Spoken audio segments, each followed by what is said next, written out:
notice.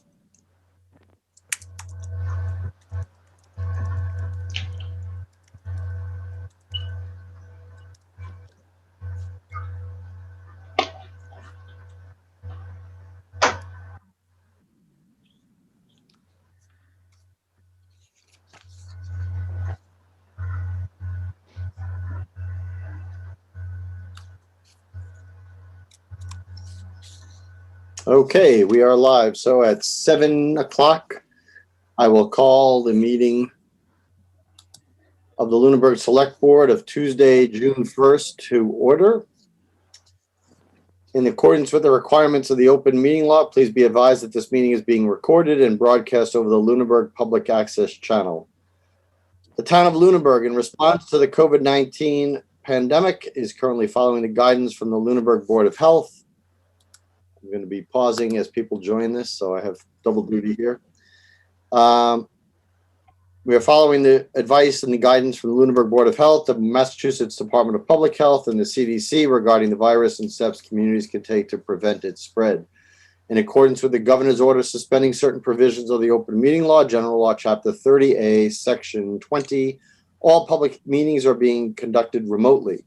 This meeting will be broadcast live through local access channel, on the Facebook Live, on the Public Access Facebook page, and on YouTube Live, and will also be able to be found on the Lunenburg Access YouTube channel within 24 hours after its conclusion. If you would like to participate in tonight's meeting and you have a smartphone or a computer or a tablet, you can do so by using the Zoom application. And tonight's webinar ID is 909-174-0347. If you would like to participate but don't have any of those other devices available but have a phone, you can dial into 888-475-4499. And again, the webinar ID is 909-174-0347. In order to be recognized in the meeting, if you are using the Zoom application, please become acquainted with the raise your hand function. It's different locations on different apps on your phone and tablet and computer, but be aware of where it is. If you are on a phone, to raise your hand, you dial *9. I will see a list of all the people raising their hands, and we'll call at them at the right time and in the proper order. And we'll let you know when it is your turn to speak. The agenda that has been posted lists all the topics which may be discussed at the meeting and are those reasonably anticipated by the chair. Votes may be taken as a result of these discussions, and not all items listed may in fact be discussed, while other items not listed may also be brought up for discussion to the extent permitted by the open meeting. I will call this meeting officially to order by doing a roll call vote of our board as I see them. Mr. Dwyer. Here. Mr. Franco. Present. Mr. Marino. Here. Mr. Jeffries. I'm here. And I, Tom Alonso, as chair, am present. Madam Town Manager, are you present? Present. Okay. So we will get right to the agenda here and start with public comment from the board. If anybody has public comment from the board. That's not a board member. Mr. Jeffries. Yeah, thank you. I'd like to thank everyone for coming out yesterday to participate in the Memorial Day program that we had, and also for those members of the community who came to observe the ceremony. It's a group effort from a lot of different parts of town, from the schools to the police and fire department, as well as the local Boy Scouts, Cub Scouts, and various different members of the community. And I think it was a successful program yesterday that was really commemorative of the day. So I again want to thank everyone for participating in the Memorial Day service. Thank you, Mr. Jeffries. I was not present. I was away, but I want to thank you for heading up the committee, and I want to thank Mr. McDonald and Ms. Valentine, who were also on the call, and the host of other people from the school, from the police and fire department, and all their members. All the people who read, we had a local poet read, and the students from the schools participate. And it sounded, from what I've heard, all reports, it was an excellent program. And I thank you for running it, Mr. Jeffries. And it's nice to be able to, other people, not that I ever ran it, but other people have passed the baton to you, and you did an excellent job in taking that up. So thank you. Thank you. Well, maybe this is a good segue into Pledge of Allegiance. Well, I actually, because we're going to resolve this, I personally took it off the agenda today because it's so awkward on the Zoom, but we'll look at putting it back in when we're live again. So I actually asked it not to be included today because everybody was saying, well, if you're going to do it, you should stand up. And then there's people sitting down. And so I'm like, until we go back, which is supposed to be the middle of this month, we'll revisit that. So I apologize, Mr. Marino, for not alerting the board to that. It's okay. Thank you. Madam Town Manager, you have your hand raised. Yes, I just want, and that's a segue from Selectman Jeffries' comments about the Memorial Day Committee and the ceremony yesterday. I just wanted to thank the DPW for all their work that they did in preparation for this weekend, assisting the cemetery superintendent in preparing the cemeteries, sweeping the streets in the center of town. They mowed all the grounds in the center of town, put up buntings, mulched the flower beds, power washed the Veterans Park brick walkway. So I just want to thank them for all their work to get everything ready. Thank you. Yes. I mean, I think as I think about it, it's one of those events that we have in town that probably involves the most people and the most departments, because everybody across a whole spectrum gets involved in this event, and it really does show. And yes, all the pictures that the Cemetery Commission posted about the preparation of the North and South cemeteries was really excellent. And so thank you for pointing those out, Madam Town Manager. Any other buddy from the board? Okay, so we'll go to the public. Mr. McDonald.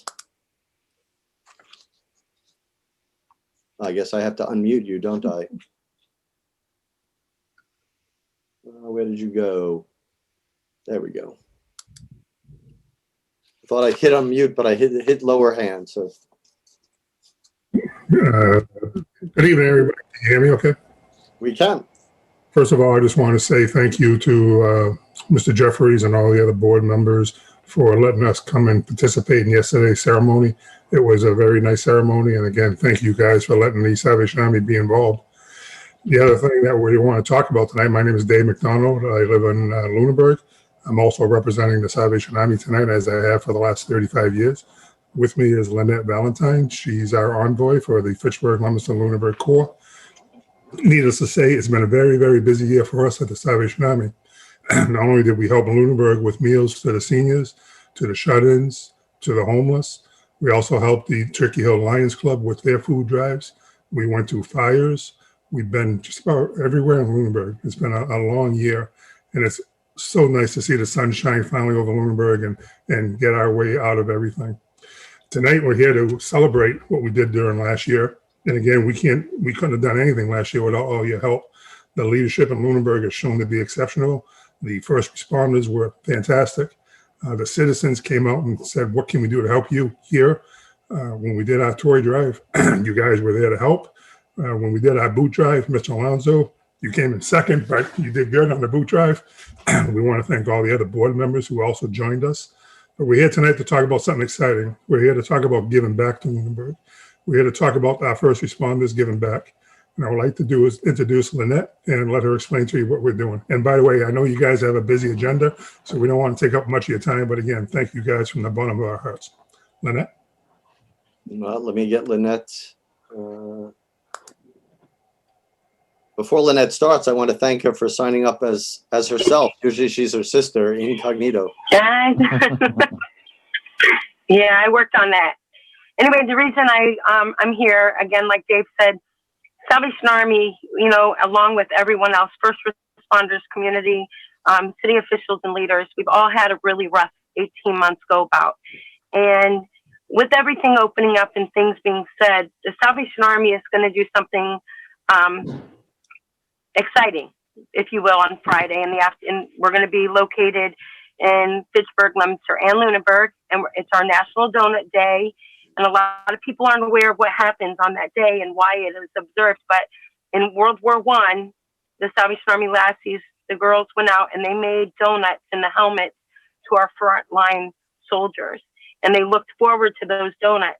And so it was adopted back many, many years ago, and as National Donut Day, and the Salvation Army's front line on that. So we're bringing the donuts front line, we're bringing them into the city, and we're going to be at UMass Memorial at 8 o'clock in the morning, along with the Common in Leominster, handing donuts out to first responders. But what's really neat is firefighters and police officers are going to be joining forces with us and handing the donuts to people driving by. So then we're going to be in Fitchburg from 9 to 10, and from 11 to 12 we'll be in Lunenburg doing the same thing. But what's really extraordinary about this is last year while we were giving donuts to the first responders, Lunenburg really just made it happen. Everyone came out and supported the efforts of National Donut Day, and it was really neat how everybody jumped in and joined that middle line on the road and handed the donuts to people passing by. And as we were saying thank you to them, they were thanking us.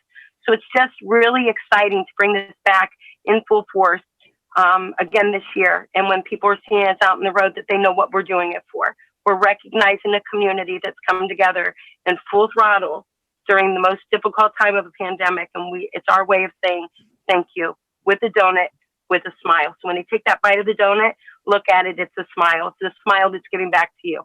And that's what that's all about this Friday. So we hope to see everybody out there. You want to just plug the times when you're going to be at each of those places again?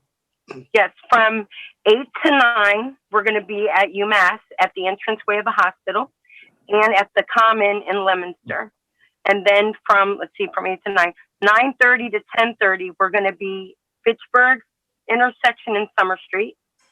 And then from 11 until 12, we'll be in Lunenburg Town Square.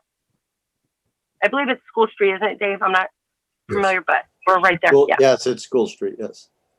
And Mr. Alonso, if I could, I'm looking across the screen. You have a lot of people here tonight. And a lot of these people that I'm looking at all these faces who helped us during the course of the year.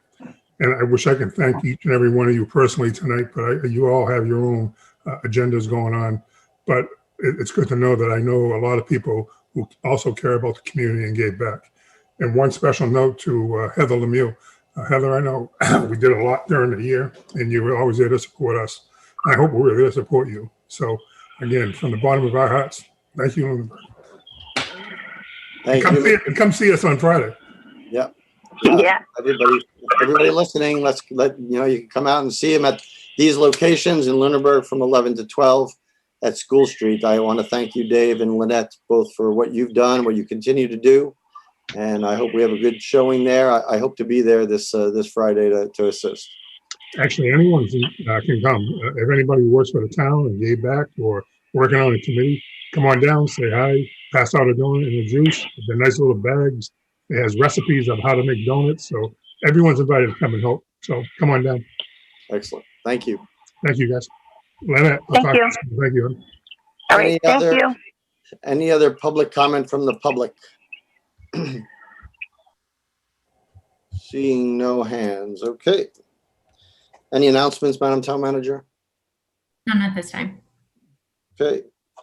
So we do have appointments. So the first agenda item is interviews, appointments, reappointments, resignations. So we are going to be doing interviews with applicants that are select board appointments.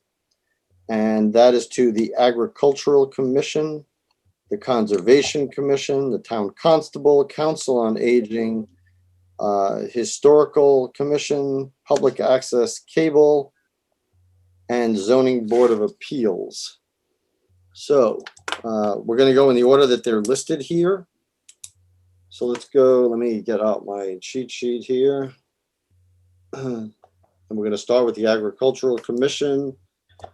And I will see who is up for this position, these positions. Mr. Chair, while you're pulling that up, just so I'm clear on our process here tonight, are we doing the interviews today and appointments next week, or are we looking to do appointments today as well? We're going to look to do appointments today as well. unless you. there's a reason not to, but I don't really foresee any reason not to. Okay, so appointments. And where is our master list? So AgCom, appointment requests. I believe we only have one. Correct. And is the applicant for reappointment on the phone, on the call here? I have one phone caller, so I don't know who that is. And is Jorge on the list, on the call here? Number on his reappointment for is different than the one that's in the participant list. Say that again, Mr. Dwyer? So the number that Mr. Marzuka left on his reappointment form Yep.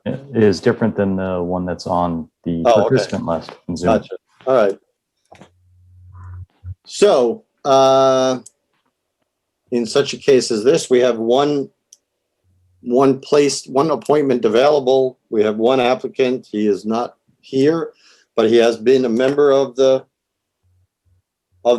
commission, and they have the chair of that commission. Is Matt on this call? I don't believe so.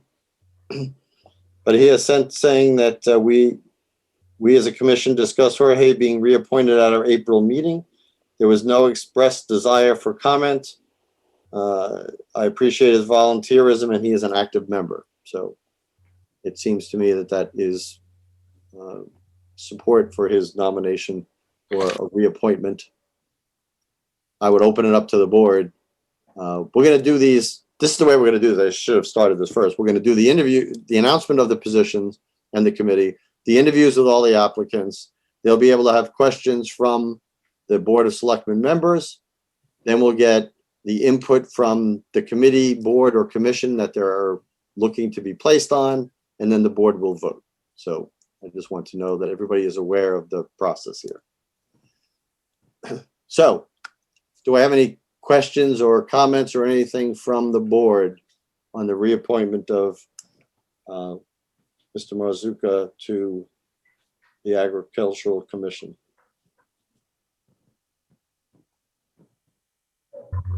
If not, I would entertain a motion on the appointment of Jorge Marzuka of 389 Page Street for a 3-year position on the Agricultural Commission. I move we appoint Jorge Marzuka to the Agricultural Commission for a term of 3 years to expire in June of 2024. Second. And any further comment?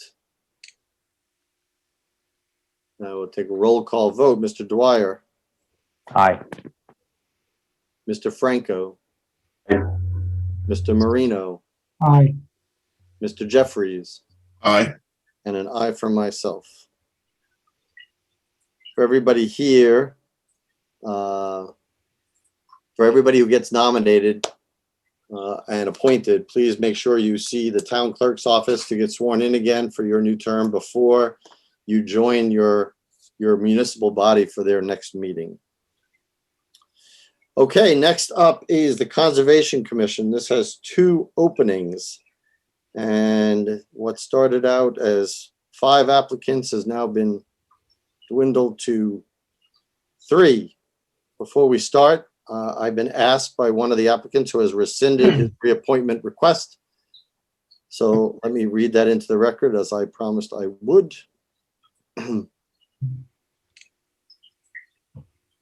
This is from Carl Luck. He says he wrote this yesterday. Dear Select Board members, I am hereby respectfully withdrawing my request for reappointment to the Lunenburg Conservation Commission for another term. Although I have enjoyed my position as a commissioner for the past 6 years and would have been honored to be reappointed, I now feel that this is the right time for Phyllis and me to truly start our retirement. The main reason for this change of heart is that since my request, I have learned that there are more than enough candidates for you to choose from to fill the 2 open positions. My only request of the board is that you consider appointing Michael Larouche to one of these positions. Over the past year, Michael has been an outstanding and committed associate member to the board, and I can say that he has put in as much effort and thought in our work as any appointed member. He has attended nearly all site visits and meetings, which have often go past 11 p.m. His inputs have been balanced and thoughtful, and he has demonstrated the value of this unofficial position as the path to becoming a voting member. Please support the associate process and Michael in your appointments. As this will be my last public statement as a Conservation Commissioner, I would also like to encourage the Conservation Commission to give serious consideration to some of the suggestions in my reappointment form. Key among these are formalizing the associate member process, establishing a focused open meeting law training session for the Lunenburg Conservation Commission, and providing guidelines and processes for running the meetings, perhaps including adopting Robert's rules. It has been a pleasure to serve Lunenburg over the past 15 years in this position, as well as on the Sewer Commission, and I've always appreciated the support that the members of your board have given me, and wish you all the best for a safe and happy future. I also wish the Lunenburg Conservation Commission members all the best. They have a very important job that is time-consuming, often with little thanks. I've always strived to enforce the regulations in a fair and consistent manner, and hope our new commissioners will also see this as critical to serving the community and environment. Thank you all for your service. Best regards, Carl Luck, 50 Sunset Lane, Lunenburg. So that was submitted. I made the commitment that I would read that in, and I would take this opportunity to thank Carl for his 15 years of service, both on the Sewer Commission and on the Conservation Commission, both with have required lots of energy and lots of effort, and have done an incredible job over the years. And I thank him for being there for all those years and providing his expertise and his input for those 2 departments, as well as being a regular town meeting attendee as well. So I wish him the best in his effort to start his retirement, to use his words. So that leaves us 3 openings, 3 candidates. Those candidates are in alphabetical order. There's Patty Adams, there's Michael Larouche, and there is Steve Marsden. Have I missed anybody? Okay, so only for lacking any better method, I will do it in alphabetical order. So I am going to unmute Miss Adams. If I can find you, there we go.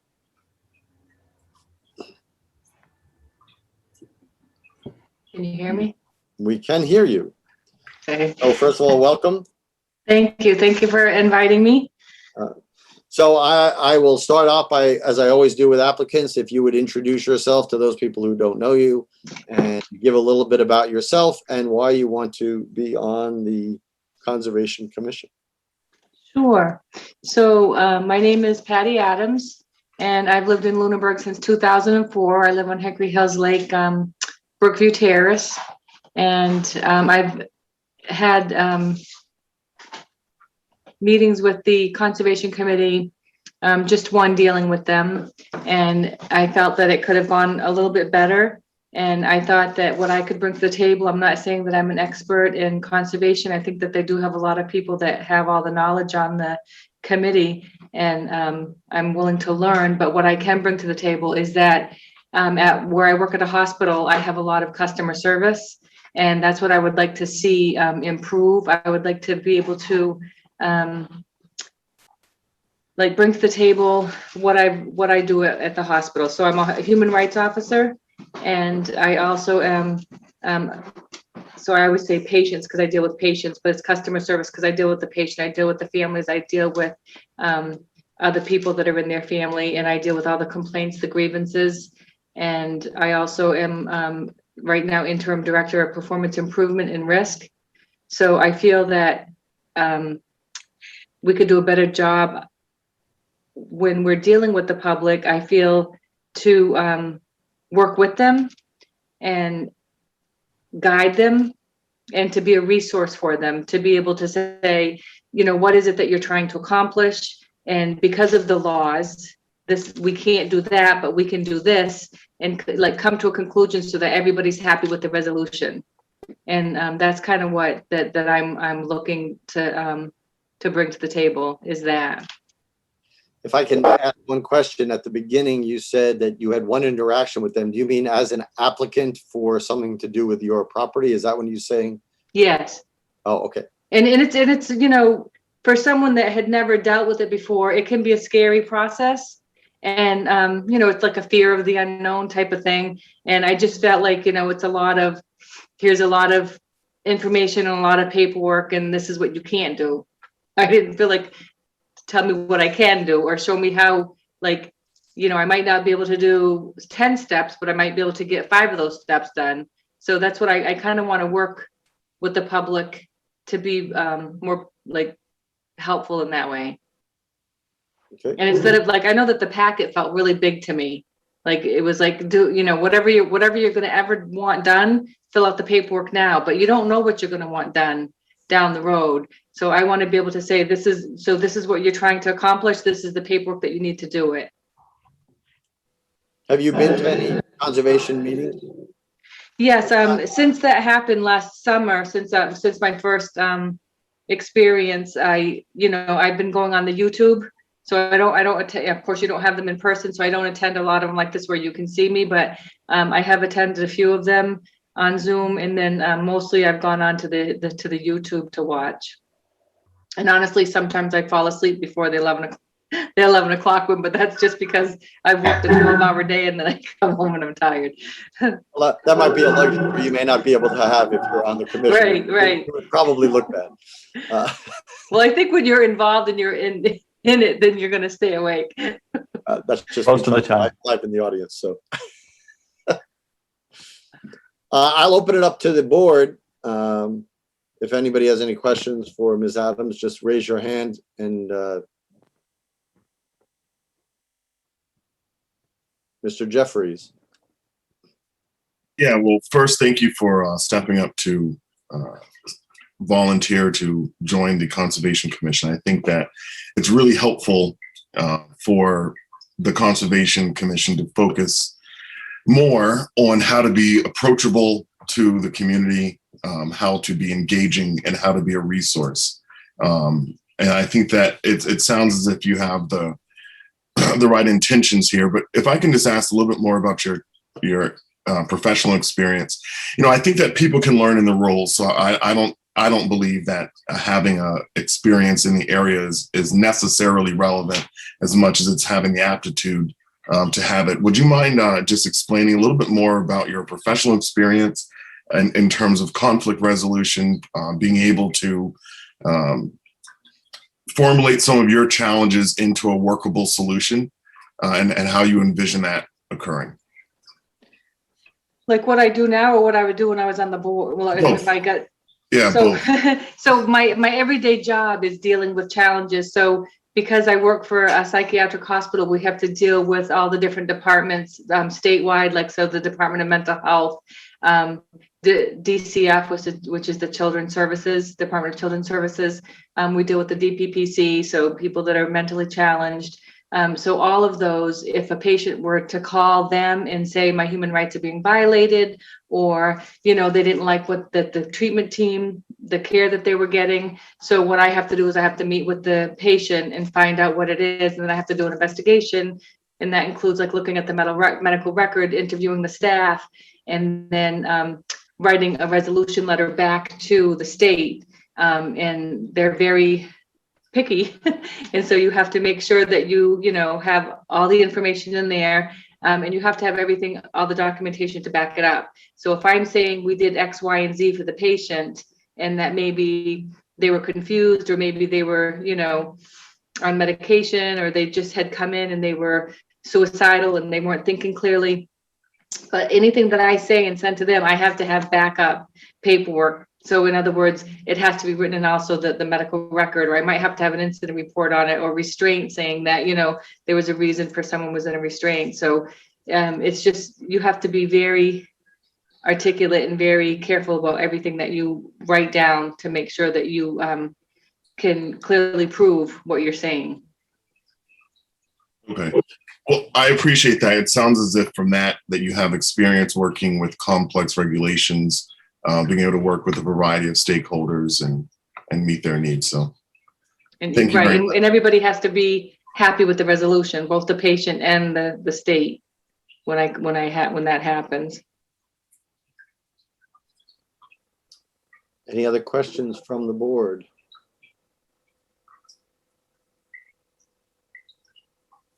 Seeing none. Thank you, Ms. Adams. Thank you very much.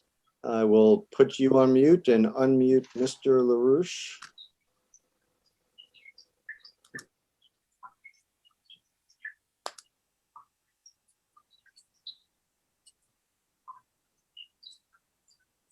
Okay. Good evening, Mr. Larouche. Good evening. Hello, everyone. My name is Mike Larouche, and I live at 111 Turkey Hill Road here in Lunenburg.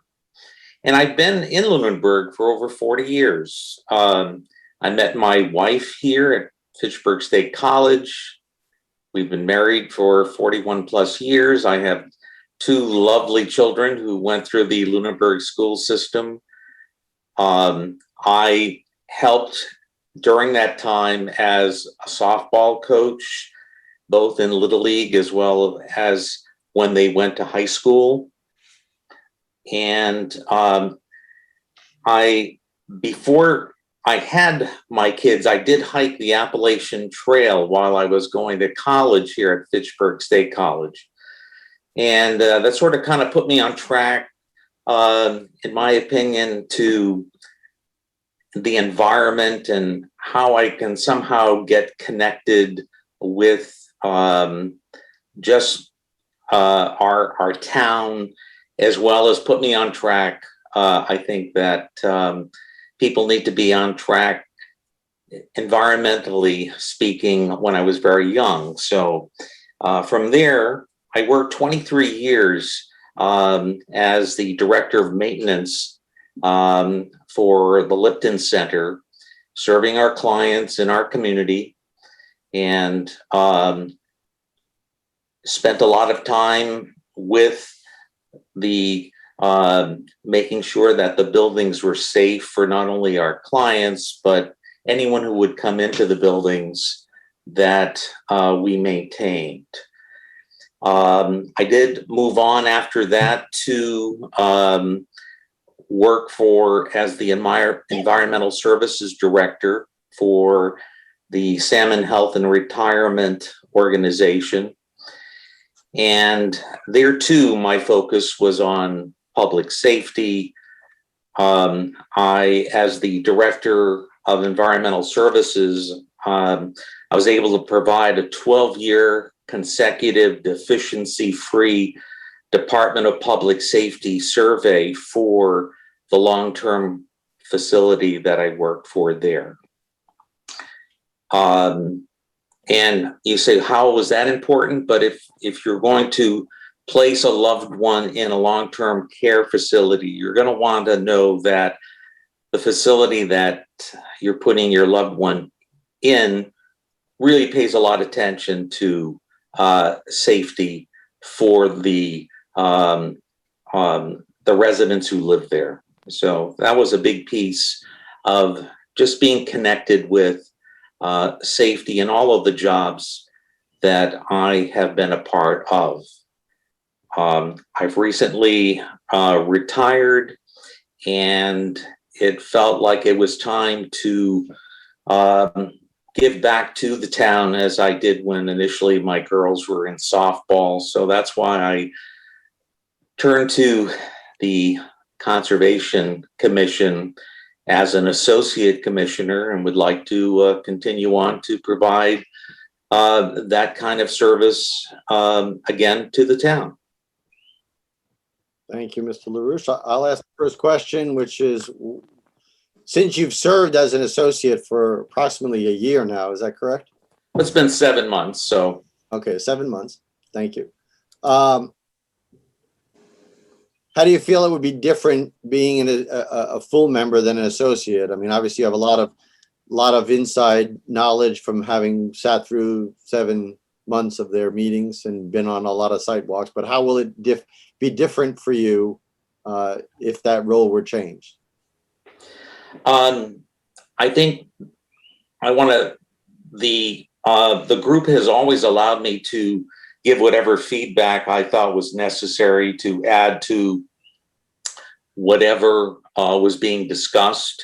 So I don't see that changing. The only difference is now I'll have an opportunity to perhaps vote along my other colleagues based on the information that we all gather to help residents figure out how to make improvements on their land, and also by maintaining regulations to protect our wetlands in the town of Lunenburg. Thank you. Open it up to the board, of course. Anybody have any questions for Mr. Larouche? Just one, Mr. Chairman. Mr. Marino? Mike, now this was your second application to the board, right? You were here last year, as I recall. Is that correct? Yes. Okay. And then you took on the roles and did you? Yeah, you applied last year, didn't you? I applied, in and around October as an associate director, correct? And I As think an associate. correct. Okay. Well, I'm just. So this is my first time as.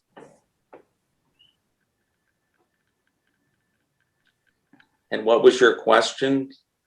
Well, no, I couldn't remember if you had applied or if you just had applied as an associate member, and that means a lot. What I'm trying to get at is it means a lot that you took on the role as an associate member. And I'm trying to, I'm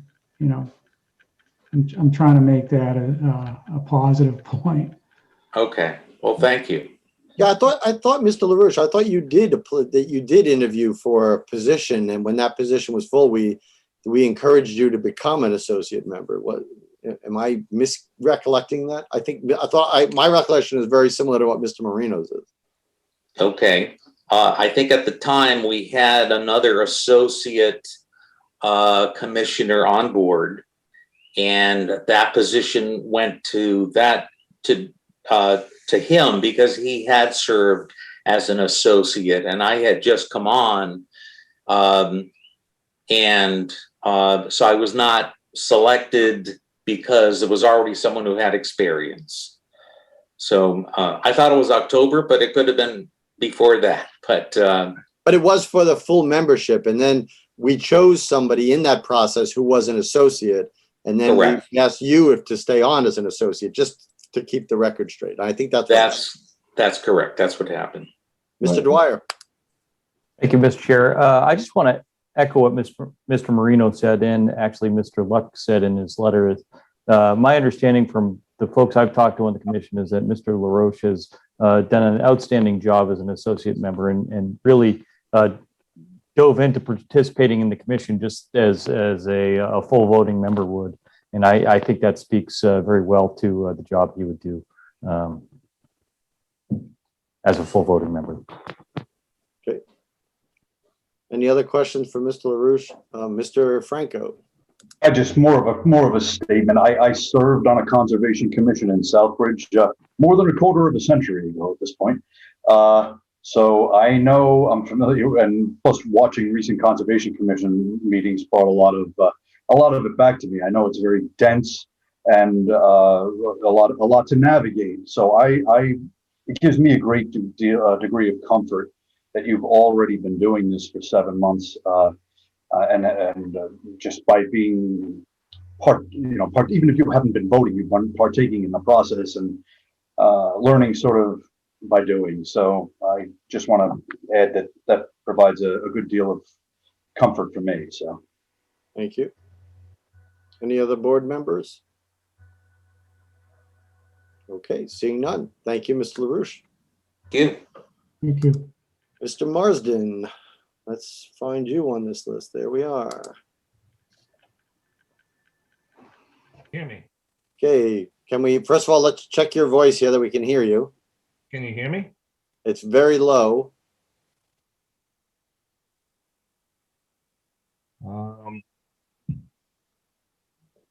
Should be all right. Yeah, that's a little bit better. Yes. If you project, we'll be fine. Very good. I will project. All right. The Very floor is good. yours for your introduction, Mr. Marsden. Very good. Steve Marsden, Mulpus Road, lived in the town for over 30 years. I'm a practicing civil engineer. Been making applications in front of the Conservation Commission for majority of those 30 years. So I'm a professional in the field and felt that I volunteered and did some work with the planning board a number of years ago.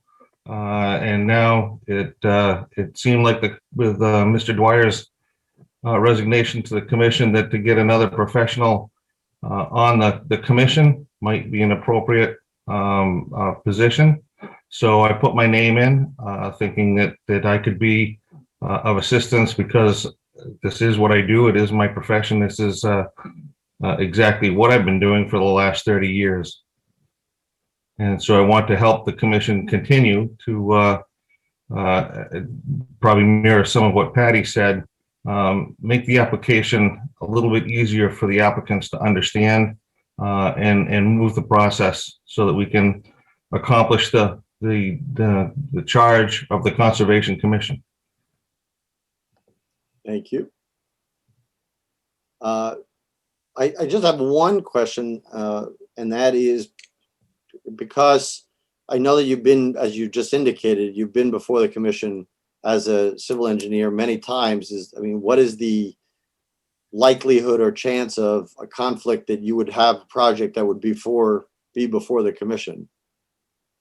Most of my work now is out of town. I'm focusing more on some commercial real estate that's out of the town. I haven't been actually in front of the commission in the last 6 or 8 months. So I don't see many applications coming before, but if there were, I would just have to recluse myself. Okay. I would open it up to the board members for questions for Mr. Marsden.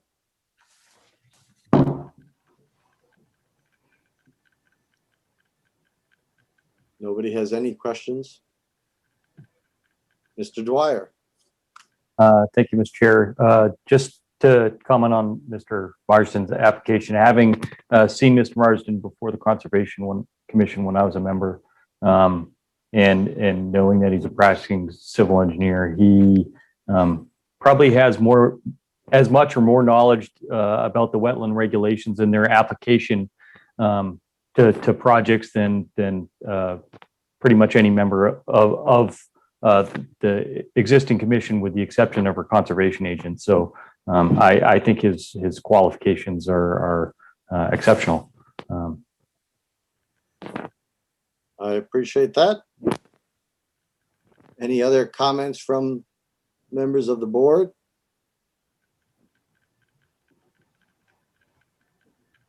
Mr. Franco. Yeah, I mean, this is just a question, not in any, I have no predisposed sense of this at all. I don't know you at all. Having been an advocate for people coming before the Conservation Commission, do you feel as though you'll be able to impartially apply the regulations with an eye toward, evenly balancing the interests of conservation and the applicants? Absolutely, Mr. Franco. I think it actually gives me a unique perspective, because I've been on the other side, so that you understand the questions that need to be asked of the applicants and the applicants' engineers. So you have a unique perspective that allows you to be, in some cases, maybe even more critical, because you understand what it is that can get missed on an application, what can be missing on a set of plans that would make a big difference to protect the environment. And so you have that perspective that unless you've been on that other side and had to prepare the plans and the long-term maintenance plans, you wouldn't have that perspective. So I think it actually is an advantage. Thank you. Any other further questions from the board? If none, thank you, Mr. Marsden. Thank you, Mr. Alonso. I will close the interview process and open it up for discussion by the board. I will say that I will start the discussion by saying, first of all, thank you to all three people for coming forward and offering to serve. I think it's very interesting, the diversity of the applications and where they're coming from and perspectives that they bring. I will say that, you know, there's been a lot, whether it was intentional or not, I have a funny feeling it was unintentional. The Conservation Commission had a lot of spotlight on it in the past few months, and that has, you know, shown some of the issues they're facing. And I think that all the applicants identified one part or another of the challenges that they face. I will say that as a commission, it is a lot of work, and I appreciate all the work that was done. Mr. Dwyer knows this more as well as anybody, being a past member of that commission. But it's a lot of technical data, a lot of long meetings and site visits, and a whole bunch of technical as well as customer service oriented engagements. And it is really important that we weigh all of those as we look at everything. So I just wanted to say that. I will open it up for discussions. I will not take any nominations yet. I just want to open it up for discussions first, if anybody wants to say anything of the board in doing that. Mr. Dwyer. Thank you, Mr. Chair. I want to echo your sentiments a little bit, having been on the commission for 6 years. One of the things that we had the habit of doing during my time and recently is sometimes inadvertently getting into issues that became very emotionally charged. And I'll give a few examples. When the commission undertook forest cutting, they had a proposed forest cutting plan at Robs Hill Road, and that caused a great outcry from the residents that used that conservation area. And in fact, we had many heated meetings regarding that proposed plan, and the commission ended up tabling that project. And then we went on to having some very long and arduous meetings when we were discussing chemical treatment on Lake Shirley. Again, we had they have a very active lake community, and they had many residents who were very passionate and vocal in their advocacy for chemical treatment, for and against. And then recently, as we all may remember, we had the land use regulations that they tackled, and the potential for hunting on Conservation Commission land. And I think all those, to your point, show that, you know, a perspective of someone who deals every day with from a customer service and a public relations standpoint could be a valuable voice on the board as well. And then to your other point, as I said, I as far as technicality, I believe Mr. Marsden would bring quite a bit to the board, as well as Mr. Larouche, who's had the experience of, you know, being a very active associate member for the last 7 to 8 months. And I think have the good fortune of having three great candidates. Thank you, Mr. Dwyer. Mr. Franco. Yeah, I just want to echo, I guess, Tom and Mr. Alonso, rather, and Mr. Dwyer. You know, each of these candidates brings a unique perspective and skill set, each a little bit different. And I just want to echo Mr. Alonso in thanking each of you for coming forward and offering us real choice among good candidates. I'm never a fan of, you know, people just. I like the idea that there are more candidates and applicants than there are seats in general. So thank you all for coming forward. Mr. Jeffries. Yeah, thank you.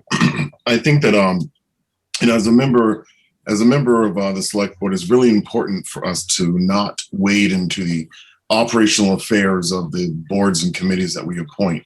And this is our opportunity every 3 years or every year really to offer some influence over the direction though of those boards that we do appoint.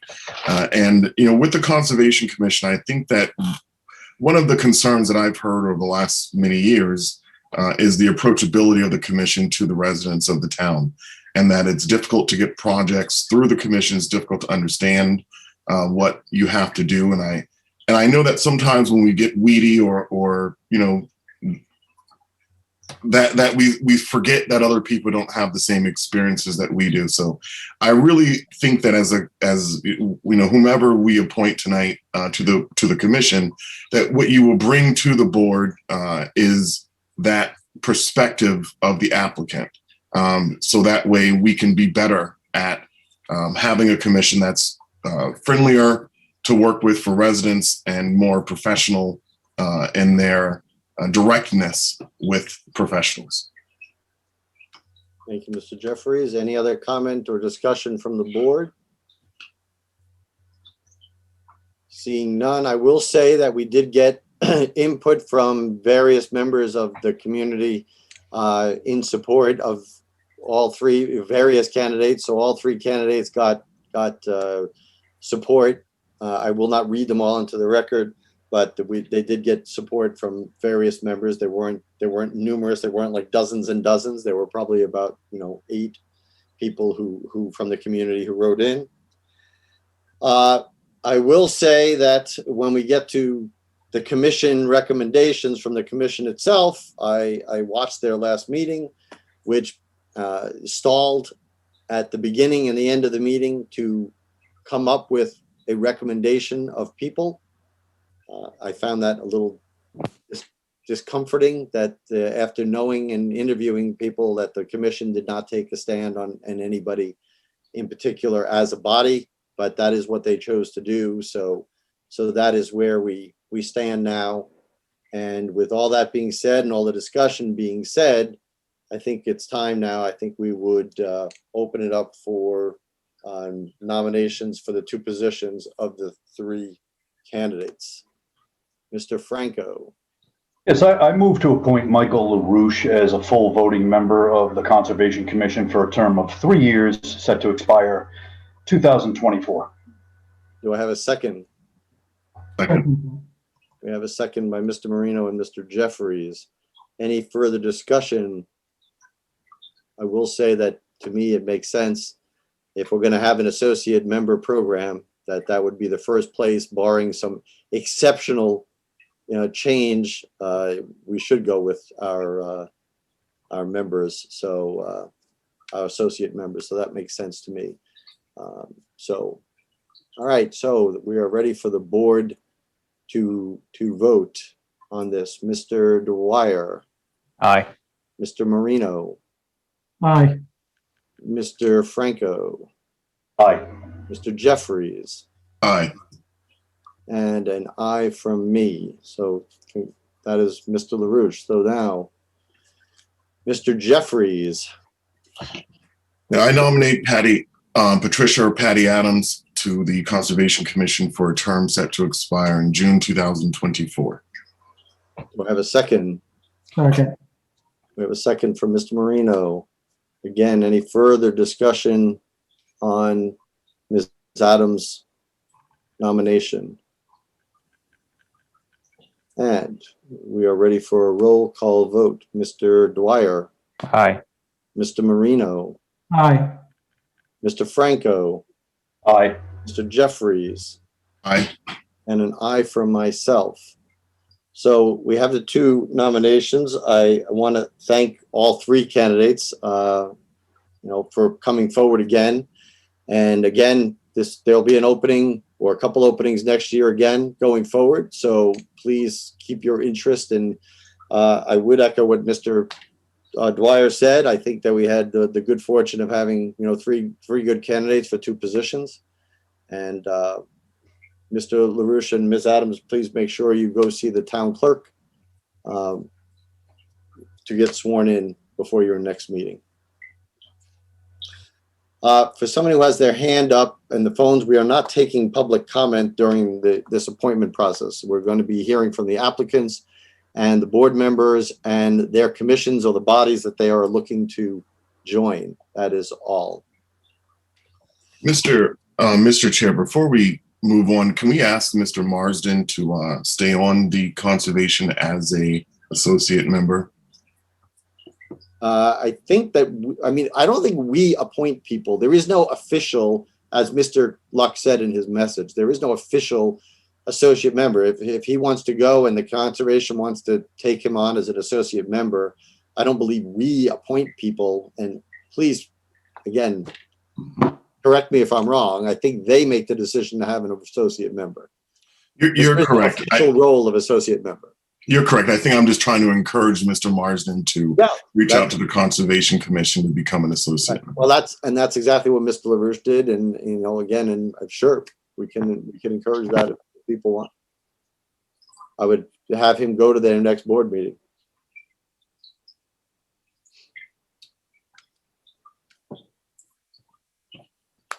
Okay. All right. Next up, Council on Aging. We have 3 openings and we have 3 applicants, I believe, all for reappointment. We have, I don't know who is on this call. Maybe, well, I'm going to unmute Mr. Lincoln and Ms. Lincoln, who are Council on Aging members, so they can help me out here. We have Betty DiGiacomo, and I don't know if she is on this call, if she is one of the callers. One of the callers is the 6262 number, and I believe that's Barbara Brown. Okay. And according to my alphabetizing skills, she would be number 1, so I'll unmute her in a second. Then we have Betty DiGiacomo would be number 2, and then Deb Lincoln, you are applicant number 3. So let's lower and let's rename Barbara Brown. Oh, nope, that's not the one I wanted. Sorry, just a little housekeeping here.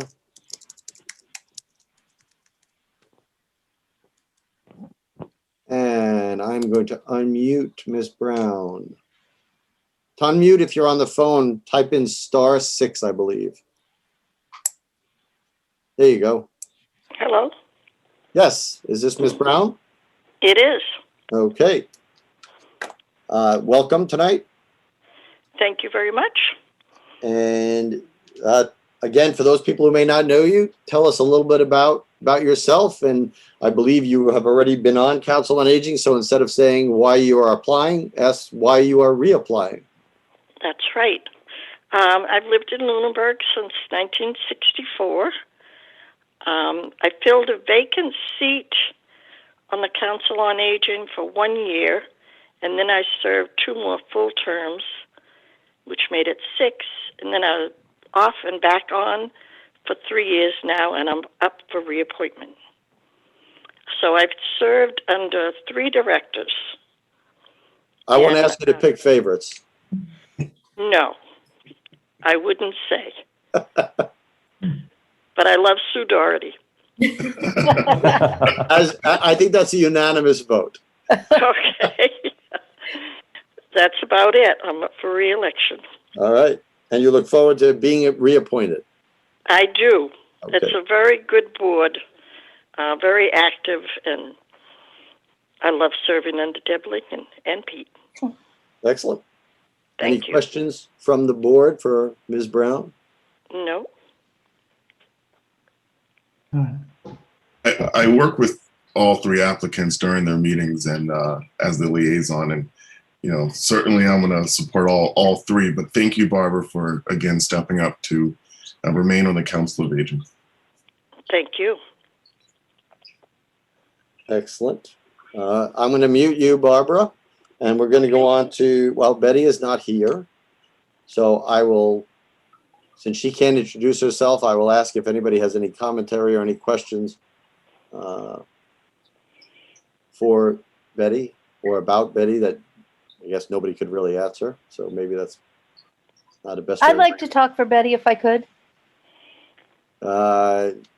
Sure. It's very unorthodox, but sure. Go ahead. Well, I just want to say that she is the best possible representative for our senior group.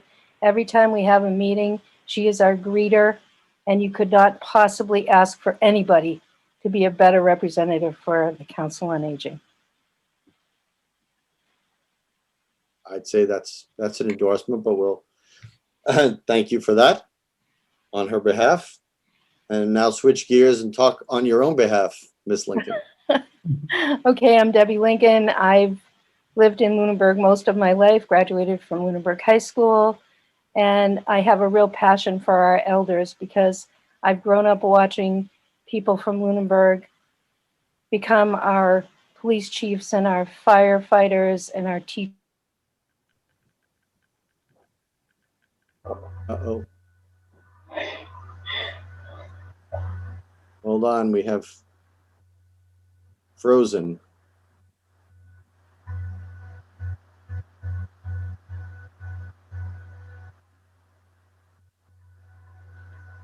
I think Deb's connection. I think Pete is taking all the bandwidth. I was going to say that. Deb, I don't know if you can hear us, but you have frozen on our end. Go in the other room, Pete, and tell Debbie. Use yours. All right, she dropped. Don't worry, Pete. There There she he is. is. She's Oh, back. she's back. Wait, no. Let me unmute her. Yeah. Wow. I'm not sure where I was, but I'm sorry that I caused you to freeze. Anyway, I've grown up in this town and watched many of these people become elders with me and contribute so much to the town, and they are precious to me. And it's very important to me to see that they get their rightful place in our society. Sue Doherty's an amazing leader, and I would love to continue to serve with her. Excellent. Any questions from the board for Ms. Lincoln? I will say that, first of all, thank you to all three people looking to reapply. And, you know, there are many things that I feel very lucky to be in this town for, you know, a lot of different departments. Some of them we've mentioned today already. And the Council on Aging is one of them. We have been blessed with excellent directors from the time I remember getting involved in town over the past, 16, 17 years. And we've had excellent directors, and every time there's a turnover, they seem to be getting better. And the Council on Aging directors themselves, the same thing. I mean, the commitment that they have toward the seniors and toward the senior center and increasing outreach and everything has really just been nothing short of phenomenal. And I really applaud all their work. And through that, through these three applicants, but it really spreads to the whole board and everybody working over there. They really have made such a marked difference for the seniors in our town and continue to do that. So thank you. Thank you. Anybody have any comments, questions for anybody before I go to Mr. Lincoln on behalf of the Council on Aging itself for their recommendation? None. So Mr. Lincoln, it's your turn. You have to hold on a second. Hold on a second. I'm asking you to unmute. He doesn't know how. Uh-oh. There he is. There he is.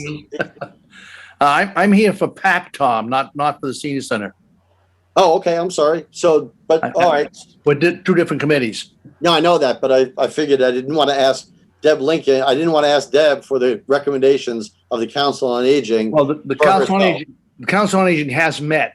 Yes. And recommended all three candidates. And I believe you've got the applications in your office. Right. And I figured since you are a member, I know you're not here for that, but I figured since you're a member of the Council on Aging, you could represent that. So Deb didn't have to recommend herself. Okay. Yeah. Right. We met at quite an excellent meeting, and all three couldn't have been more unanimously chosen. Deb is the chairman of the council, and she's done a great job. Her compassion for people is just unmatched. Thank you very much. Still let you in the room now, Pete, after you said that. Yeah, you can go back upstairs, Pete. All right, so I would entertain a motion now because we don't have to do them individually unless people want to, but there's 3 applicants for 3 positions, so we could expedite this if somebody would like to do that. If they don't, if they want to do one at a time, we can do that as well. Pleasure of the board. So I'll open up the board for nominations. I'll make the nomination. I nominate Barbara Brown, Betty DiGiacomo, and Debbie Lincoln to the Council of Aging for a 3-year term ending June 2024. Second. All right. So any further discussion? Roll call vote. Mr. Dwyer, Aye. Mr. Franco, Aye. Mr. Marino, Aye. Mr. Jeffries, Aye. and an aye from myself. Congratulations to all 3 of you. And again, as with everybody, go visit your local town clerk and do the swearing in thing. Thank you. Good luck for another 3 excellent years on the Council on Aging. Thank you. Thank you, Deb. Okay, next up, we have Historical Commission. We have 2 openings and we have 2 applicants. I see one of the applicants, so Mr. Laxo, I am going to unmute you. You would be first anyway, alphabetically. Richard McGrath is second. Mr. So, Chair, yes. Megan Lorden is also an applicant. Her talent bank form is in. Oh, did I miss that? Okay. I apologize. We have 3 applicants. And I'm here. Luckily, Mr. Laxo is still alphabetically first, so I got a little bit of saved on that. So I apologize, Miss Lorden. So Mr. Laxo, introduction of yourself. I am C. William Laxo. Please call me Bill. I've lived in Lunenburg now for 46 years this time. And I come to you as a former trained machinist, a practical mechanical engineer, an equipment troubleshooter, a consultant, an export sales manager, and more. And a 10-year affiliation with the Lunenburg Historical Society, which of course has been of great value in the position on the Historical Commission. I am also a published author. I have written articles for magazines and so forth. And for this Historical Commission, my current major activity, in addition to the routines of reviewing applications for demolition delays with Richard McGrath. Current project is, as many may have seen, is articles in the Lunenburg Ledger and the Fitchburg Sentinel being published on a monthly basis on many of the historic homes we have here in town. History, of course, extremely important. We've lost too many valuable properties over the years, and I'm just so thrilled to be involved with the commission, doing what we can to inform the populace, citizens of Lunenburg, how important it is to preserve some of these older homes, buildings, cemeteries, and any other historic sites. And so I currently have these articles prepared for publication through October, and I'm continuing to supply the editors on a monthly basis with new ones. Also, I have done some work on our demolition delay bylaw. There's a portion of it which I felt had no teeth at all. So I have suggested amendments to that portion of the bylaw. which I hope will soon get the attention of this board, and hopefully see that as an article in the next town meeting. So in a nutshell, that's where I stand. Thank you very much. Any questions for Mr. Laxo? I'm using the formal Mr. Laxo because that's what I do with everybody, Bill. So please take no offense to that. Any questions for him? All right, hearing none. Thank you very much. And we will move to Ms. Lorden. I apologize for not seeing your, or needed to be reminded of your talent bank form. No problem. So if you would introduce yourself and why you would like to be on the Historical Commission. Yeah, my name is Megan Lorden. I've lived in Lunenburg my whole life, and history is definitely a passion of mine. And I was just trying to find ways to help serve the community. And I noticed that there was an opening on the Historical Commission. I thought that was something I was very interested in. I'm very big on historical preservation, which is something that the Historical Commission is a big part of in Lunenburg. Yeah. Okay. Any questions for Ms. Lorden? Mr. Jeffries. Yeah, I have so the Historical Commission has another member who's also, I think, the youngest volunteer we have in town, which is Kevin Boosom. So, it seems as if there's a cross-generational appeal to the Conservation Commission. If you wouldn't mind just Historical Commission. Sorry, thank you. To the Historical Commission. If you wouldn't mind just explaining a little bit of your experiences so far with history preservation, any of your post-high school education or experience, that'd be helpful. So I have a Bachelor's of Arts in History currently. And I got it at Salem State University. And at Salem State, I was very big in their various different historical clubs, and we work to educate people in just various, like Salem Pass, which is a very historic pass of witch trials, but also the trade was very big in Salem, which was something that we talked a lot about, just to let people know that there's more to the North Shore than just witch trials. So definitely teaching people about the past, making sure that they're aware of different, like what they're walking around in, stuff like that. All right, thank you.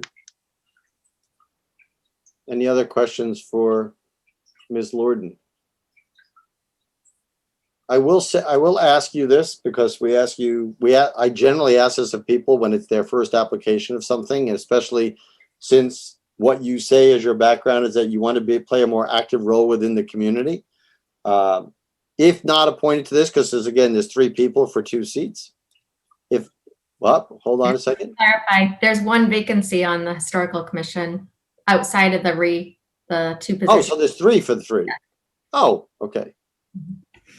All right, so I am failing the Historical Commission big time tonight by missing applications and not knowing how many vacancies. So we're going to work on the script work that I get, but that's another story. All right, so I'll rescind that question because I thought there was going to be 1 person that would not going to get appointed. Any other questions for Ms. Lorden then? A comment. Mr. Marino? Yeah, I like the idea that, young people want to be involved. And I'm kind of a history buff myself, and she had to walk through the 2 cemeteries. There's a lot of history in those in Lunenburg. But the other thing that caught my eye is that you want to be a clock winder as well. That was something that intrigued me. I don't think that I still am interested in that, but that was something that when I was looking at the talent bank form, kind of tickled my fancy. Well, don't worry. Mr. Franco and I will not be offended that you don't want to be a clock winder. But if you're ever interested. Yeah, it's not mutually exclusive, by the way. You could be a clock winder and be on something else because they're not big. Clock winders aren't big on policy anywhere, so don't worry. All right. Thank you, Ms. Lorden. And the last applicant we have is Mr. McGrath, who is, I don't believe, nope, is not here in person, but he has submitted his form and he submitted a very lengthy and excellent documentation about for the reappointment form. So that was very good for everybody to see. I don't know if anybody has any questions or discussions about Mr. McGrath. I will say that he brings a wealth of knowledge to, like Mr. Laxo, a wealth of knowledge to this position and his experience with historical preservation and historical knowledge, not only of Lunenburg, but in general. So I think he's a very big asset to the town. I would definitely agree with you, Mr. Chairman. Okay. Again, I will open it up to the floor regarding nominations for the 3 openings that we have, and that would be 2 reappointments and 1 new appointment. Can we nominate all 3? Yep. Well, you have to name them though for the motion. Sorry. Well, let me. All right, I would move to nominate Megan Lorden. Let me just go to the list here so I don't get it wrong. Bill Laxo and Richard McGrath. Do I have a second? Second. All right, these are all for 3-year terms. So expiring June 30th, 2024. Any further discussion? Roll call vote, Mr. Jeffries. Aye. Mr. Franco. Aye. Mr. Marino. Aye. Mr. Dwyer. Aye. And an aye from myself. Congratulations to all 3 of you. The 2 who are on the phone here, please make sure you go visit the town clerk and get sworn in before your next meeting. And for Ms. Lorden especially, good luck as the newest member. And it is nice to see a very diverse membership on the Historical Commission. Thank you very much. Thank you. Okay, Public Access Cable Committee, 3 openings. And we have 3 people, is that correct? So there's 3 openings and 3, I want to make, now I'm very cautious, now I'm skeptical about what I'm reading. All right, we have in order of how they will be interviewed, we have Steve Archambault, then Faith Beal, and then Pete Lincoln. So, Mr. Archambault, I am unmuting you. All right, I'm unmuted. Okay. So if you would start by just again, for those who don't know you on the board or those who don't know you at home, just introduce yourself and why you want to or remain on the PAC committee. I'm Steve Archambault, live at 662 Page Street, Lunenburg. I'm a retired music teacher, a musician, and somewhat of a jack of all trades electronically, as I have done work for a recording studio and continue to do so. I'm reapplying for this position. I have a unique in that I can see lots of different things, and I'm pretty good at putting them together. So if we're talking about microphones or videos or programming, I have some ability to put those things together. So how's that? I would start the video, but select the camera. That's as good a start as anywhere. I can't get my camera to work. There we go. That says something. Start video. Oh, there it is. All right. I'm not a Zoom expert. Hope we're not interrupting the concert you're at. So. Well, you know how it is. I like to be in good places now that COVID is starting to relax. Yes. I will open it up to the board if anybody has any questions for Mr. Archambault. I'm going to take this opportunity aside, totally out of the scope of this. Is there going to be, only because I have you here, is there going to be band concerts this year? Well, Heather and I are talking about that as we speak. I am awaiting final approval of where we're going to do it Okay. and stuff like that. Okay. The goal is to have 5 concerts starting after the 4th of July. We're working out an alternative site to make it a little bit more COVID friendly. Is that correct, Heather? Yes. Okay. I hope to find that out soon. Now that Okay, we, so now stay that Memorial Day is tuned. done. Thank you for allowing me to ask a totally No off-topic question while we had you here. I'm already working on the program. All right. So any questions for Mr. Rochambeau from the board? All right. Thank you, Mr. Rochambeau. You're welcome. We will go on to Ms. Beal.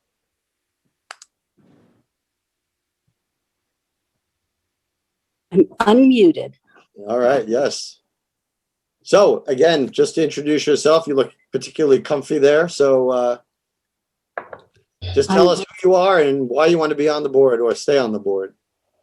Okay, I'm Faith Beal and I live at 54 Riley Road. And I retired to Riley Road from Clinton 7 years ago. And I didn't know anyone in town. And when you're in your 60s, it's hard to meet people because you don't have kids in school and things like that.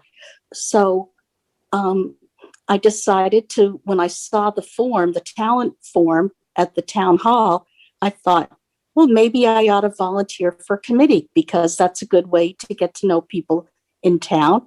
And that has proven to be very true.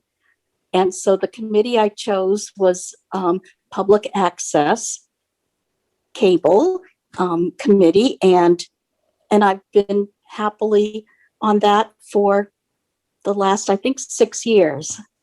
And I would like to be reappointed because I'm hoping that within the next 3 years or however long it takes to get a place where we'll have a permanent facility that will actually be able to build a studio and something that the community can also use. And I'm looking forward to it. We've been discussing it for 6 years. And so I'm hoping to actually see it to fruition. And that's why I'd like to be reappointed, please. Excellent. Thank you very much. Any questions for Ms. Beal from the board?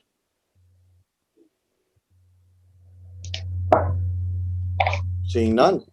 Thank you, Ms. Beal. Thank you. And we will go back to the real purpose Mr. Lincoln was here. So let's unmute him. Mr. Lincoln, you are unmuted. There you go. Okay. Okay, well, I'm Pete Lincoln. I was hired by Tom Passios in 1964 to teach 12th grade English. And I stayed here teaching for 38 years. And I've lived on the shores of Hickory Hills for 20 years in my retirement. When I was a kid, my mother didn't let us have a television all through high school. And so I've been fascinated by television because she deprived me. 1986, Max Dextrays, Leo DeNike, and I signed the first cable contract. First time we got cable in, just in time to see the Red Sox lose the 86 World Series to the Mets, Tom. So I'm sure you're pleased with that. Not saying anything. I read your eyes. I love working on the cable commission. I've been on a lot of other commissions, but this crew is great. And I particularly like being involved on the other side of the camera. My son, Jason, and I have done a talking baseball show now for 7 years, a monthly show that requires a lot of research, but it's a lot of fun to do. We've been picked up by a lot of other cable commissions around the state and around New England, actually. Joe and I just started Story Time, which is proving to be pretty popular. And I think that our biggest problem, in fact, this question I'd like to ask you folk, is when the Passios building is either demolished or is being refurbished, where do we go for a studio? Because it's required that we televise a lot of things in town. We're going to need some direction from the selectmen as to where we can relocate. I don't think we're ready prepared to discuss that topic tonight, as it's not a topic agenda, but I will say the following, that is obviously a huge part of the discussion, regardless of any direction that we go, that the PAC location as a home base and as a studio is going to be critical to the rest of the components. I will say that. That's for sure. I would open it up to the board if anybody has any questions for Mr. Lincoln. Seeing none, I want to thank all three of you, and I want to say that again, I've seen PAC harken back to when cable first came in, and when I remember back when only the selectmen were the only board that was televised, and we've tried to expand that through their policies and board getting involved and the other boards and elected bodies getting involved. And now we have sports events, and now we have other third-party programming, and we have special events, and we have special locally created programs, like Mr. Lincoln said, mentioned some. I think this is all critical, and the expansion and the use of, we went from one channel to now we have 3 channels. We have a full PEG implementation, so we have a public access and educational and government channel, and that takes a lot of effort. And I appreciate all the work from the employees and from the PAC committee itself in implementing all the policies that puts that together. And I really hope to continue to see that growth. I know that 3 of you will be dedicating yourselves to continuing that growth and extend better programming to more people in town, and who knows, even export programs as Talking Baseball has been exported. So thank you to you all. All right, thank you, Mr. Lincoln. We will close the interview portion here. I will move to the committee itself, and the chair, Steve Walker, has submitted a letter saying that the PAC committee approved all 3 applications at our meeting of May 3rd, noting that each brings different experience and knowledge to the committee. They were each thanked for their service to PAC. Please note that as all 3 were up for reappointment at the same time, we were having to separate motions for each one so that at one time, so one at a time could abstain from the vote. Jeff and I are on the same service schedule. As a consequence, we should appoint Faith and Pete for 3 years and Steve for 2 years, such that their reappointment schedule becomes 2-2-1 instead of 2-3, which is what it is now. And it says here that, Steve, you volunteered to be that person. I want to verify with you that that is correct. Yes, that is correct. Someone had to be the odd man out, and it doesn't matter to me. I appreciate your willingness to get that committee back in, that commission back in sync. So thank you for that. And so let's do this. I'll open it up to discussion, but when it comes to the motion, let's do it at least in 2 motions, one for 3-year terms and one for a 2-year term. If there's no discussion, I'll open it up to the board for nominations. I'd move to reappoint Steve Ashenbalt for the 2-year term. 2-year term to expire June 30th, 2023. Do I have a second? Second. Any further discussion?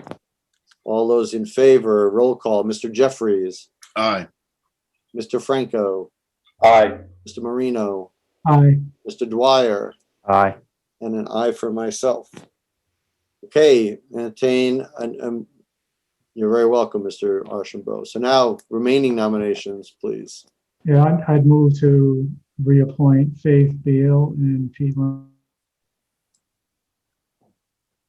He froze. For 3-year terms. Oh, he froze. Okay, you froze, so please remake that motion, Mr. Marino. Oh, I'm sorry. Oh, my connection just went. Am I on, Tom? Yes, you're on now. Go ahead. I move to reappoint Faith Beal and Pete Lincoln both for 3-year terms. Okay, and that would be expiring June 30th, 2024. Do I have a second? Second. Okay, I'll say discussion just in case. Roll call vote. Mr. Jeffries. Aye. Mr. Franco. Aye. Mr. Marino. Aye. Mr. Dwyer. Aye. And an aye for myself. So all 3 of you, thank you for continuing to serve and go see the town clerk. Thank you. Okay. Back to, what are we up to here? Second to last one. So we have Zoning Board of Appeals. These are 5-year terms, and we have 2 openings. Hans Wentrup and James Bezakarski. So that's an easy alphabetical one. I don't even have to think too hard. So Mr. Bezakarski, you will be going first. Okay, can you hear me? I can hear you. So introduce yourself. Thank you. Well, I moved to Lunenburg after I graduated in 1968 from Fitchburg State and started teaching 8th grade, and have been in Lunenburg since then. We built our house, and as a teacher, we were not able to serve on any committees or even be elected to any official committees whatsoever of any other than related to education in our classroom until around 1987, 88, at which time the only committee that I could belong to in town was the water district, because it was not an official thing related to the school. I volunteered and was elected immediately when there was an opening, and later on I was appointed when the same or similar type of opportunity arose for the Zoning Board of Appeals somewhere around 1992, I believe it was, that teachers could serve on various committees non-related to education in their community. I was appointed as a assistant zoning board member, and when the full-time membership opened up, I was immediately appointed to the opening and have been on that on the committee as a full-time member since then. So it's been over 20 years in that position. I have attended, I believe, almost every single meeting. I do go and make visits like everyone on our committee, and for almost every cases, we take courses that are available. There's something that's very interesting coming up again on Chapter B, cluster type of zoning, that will be coming up again. New rulings and everything else that I will apply to go to, or at least do it on Zoom. Starting, I believe it's the end of this summer. So I've enjoyed my tenure on this committee, and obviously him reapplying. Thank you. Thank you. Any questions for Mr. Bezakarski? No questions, but a comment. I just want to thank Mr. Bezakarski for again stepping up. I know this has been a very long tenure, and I think that his breadth of experience should continue to benefit our community. So thank you again, Mr. Bezakarski. Thank you. I would echo that, and not only that, but just the breadth of, before you were allowed to be on those boards, to be on the Lunenburg Water District, just to be the willingness to serve and be civic minded for that long a time and that kind of commitment, really is fantastic. So thank you. Thank you, Ken. Okay, if no one has any questions, I will say thank you, Mr. Bezakarski, and we will mute you, and we will go to Mr. Winthrop.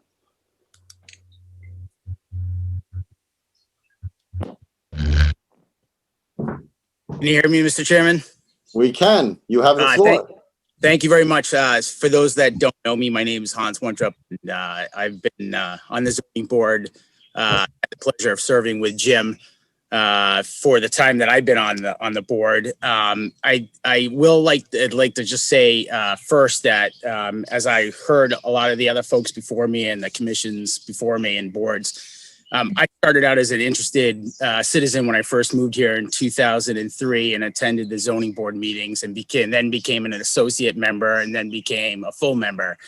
So I'm a firm believer of folks that if they want to get involved to do it, something they find interesting in town, like I do with this reappointment. I like giving back to the community, and for me, it was the zoning board, and I think I've been in place here for almost 14 or 15 years. And I love every meeting, going to it and talking to folks and helping people out if I can, according to the bylaw. So I'm looking for your support and reappointment. Thank you very much. I would open it up to the board if anybody has any questions for Mr. Winthrop. I'll say that both of these gentlemen have been on the board since I remember getting involved with the town. So I think Hans and I came up at the same time thereabouts. So it's a long tenure. This is probably the longest tenured board, I think, of any in town, because I think your chair, Mr. Gravel, has been on probably around the same time as Mr. Bezekarski. Maybe, I don't know if it's longer. Okay, there you go. Yes, yeah. I'm the third. It goes Al and then Jim and myself. The other board members. Mr. Marino, I think I interrupted you. No, I was going to say again, thank you to Hans. I know he's put a lot of work into that area, and it can be complicated and sometimes thankless, I'm sure. And Jim, wow, what can I say about Jim? I mean, he was my 7th grade science teacher, so I can attest his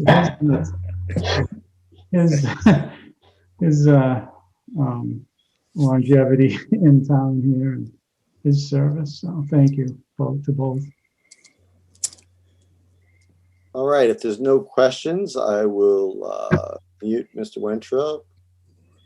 I will say to what Mr. Winthrop says, and it's good timing. I too, we talked about this on the Conservation Commission, but I too believe in a good membership, associate membership program, especially for boards that have a lot of complexity that people can learn it before they get on it. So we can always have somebody on deck, so to speak. And along those lines, this committee, this board actually has an associate member vacancy. So we are still looking for somebody to join that. So to anybody out there listening, or to anybody who's on this call who knows somebody who may be interested, we really want to fill that vacancy. And I know that was one, if not both of the members' requests about how to improve the ZBA, is to get the board completely filled. So that would be helpful. I will say also, we have an email from the chair of the Zoning Board of Appeals, from Mr. Al Gravel, and it says, I would highly recommend the appointments of James Bezekarski and Hans Winthrop, a reappointment to the Zoning Board of Appeals. They are both knowledgeable of the Zoning Act and the town bylaws. They are always prepared and active participants in all of our hearings. They rarely miss a hearing, so we always have a quorum, and they make independent decisions on each case based on its merits and interpretation of the bylaws. So we have that recommendation from the chair on behalf of that board. So I would open up to discussion, and just not to spend more time. If there is no discussion, I'll open it up for nominations for the positions.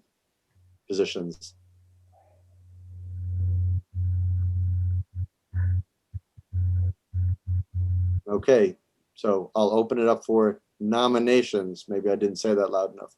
For the positions. I'll nominate both Jim and Hans. It's 3 years, right? 3-year term? 5-year term. 5 years. 5-year terms, yeah.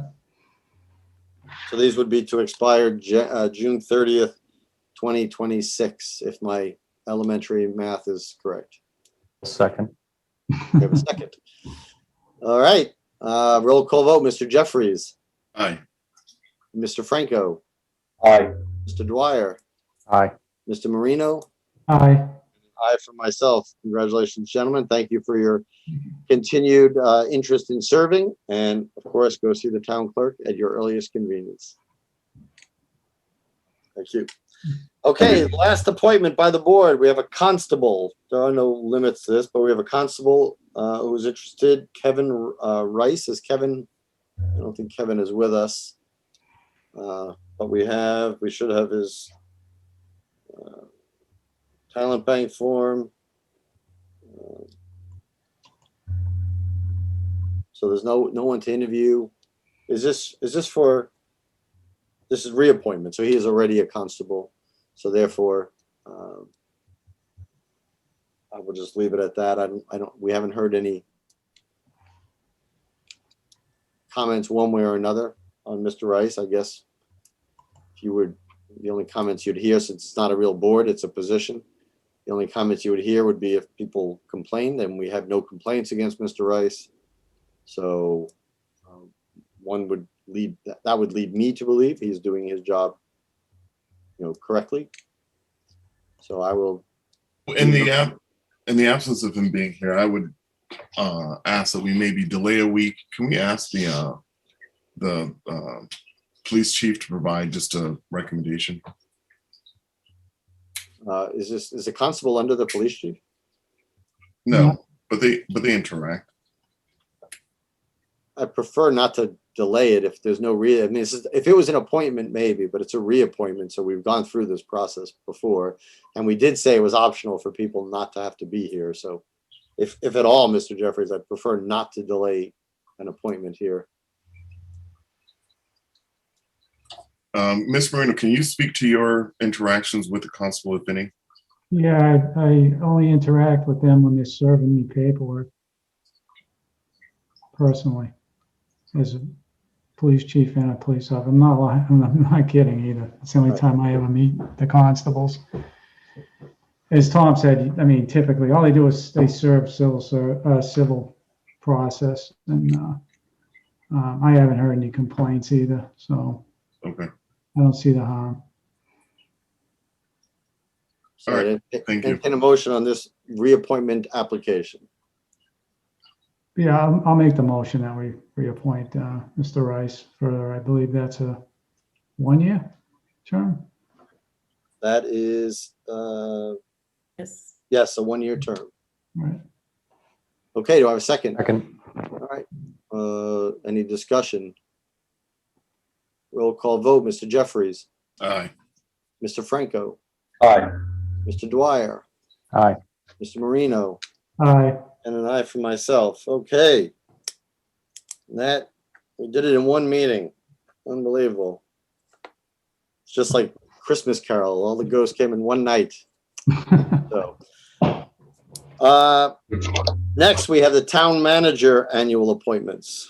So these are appointed by the town manager, and I don't even know. Do we ratify these? I guess we can. I think we have in the past, but these are town manager appointments. Correct. And I would ask we postpone this till next meeting, next week. Who has asked you that? No, I would ask the board. Oh, okay. Next week. All right. We're postponing that. All right, we have a 100th birthday proclamation. I've been asked to read this into the record because we cannot do this in person. So I will read it. Let me see if I can get this so I can look into the camera longer. Proclamation honoring Alice D. Quinn on her 100th birthday. Whereas Alice D. Quinn will be honored on the occasion of her 100th birthday and is deeply appreciated and loved by her family and friends as they join together to wish her a happy birthday and many more wonderful years ahead. And whereas upon the occasion of her 100th birthday, the Lunenburg Select Board wishes to express their sincere congratulations to Alice D. Quinn, born Alice Delia LeBlanc on June 16th, 1921 in Moncton, New Brunswick, Canada, to Hector and Amelia LeBlanc. And whereas Alice's family moved to Fitchburg, Mass. in 1927, Alice met her husband Thomas Quinn in 1938. They dated and were wed in 1940 and enjoyed life together for 66 years. And whereas Alice worked evenings at the Foster Grant Company and after retiring, took a part-time kitchen job at Burbank Hospital until full retirement. And whereas Alice has been a resident of the United States since 1939 and a resident of Fitchburg and Westminster, Mass. Before moving to Lunenburg in 2007. And whereas Alice is a proud mother of 2 daughters, grandmother of 4 grandsons, great-grandmother of 10 great-grandchildren, and great-great-grandmother of 3 great-grandchildren. And whereas longevity of life is a blessing for an individual and for a community which benefits from the knowledge, creativity, and experiences this individual brings to all. And therefore be it proclaimed, we, the Lunenburg Select Board, attend to Mrs. Alice D. Quinn best wishes for many more years of good health and happiness on this first day of June 2021, undersigned by all the members of the Lunenburg Select Board. So to Ms. Quinn, happy early birthday. We will get this signed and to you physically once all the members have signed this. And along as the first paragraph said, we certainly wish you more wonderful years ahead. So thank you.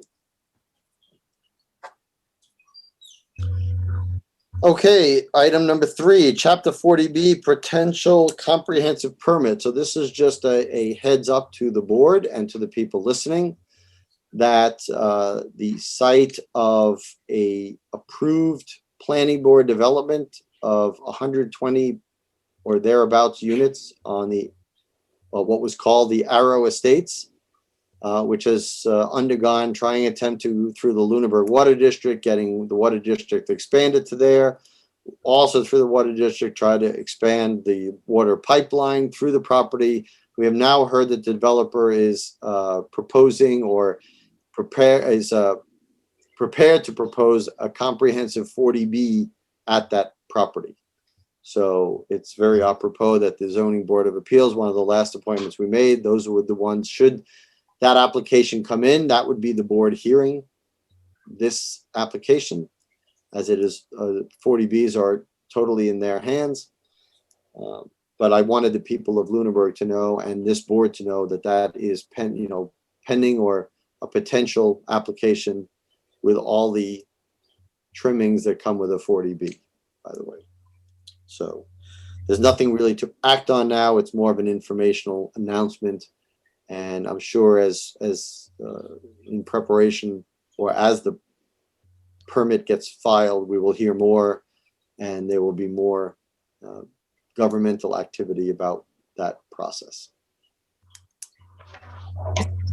That, Mr. Chairman. Madam Town Manager. We will receive formal notification from the relevant state committee. There'll be a 30-day public comment period once we receive that notification. So we'll notify the public as soon as we receive that notification. Yes. And for those on the board who know about 40Bs, then be prepared to respond. For those who have not yet delved into that, please, I believe the town manager sent us the comprehensive 40B guide. So become familiar with that. And again, this is a process that we need to follow closely and need to be on top of every step of the way. All right, approval of May 18th, 2021 minutes. Unless there are any changes, I would entertain a motion regarding the minutes of May 18th, 2021. Mr. Franco.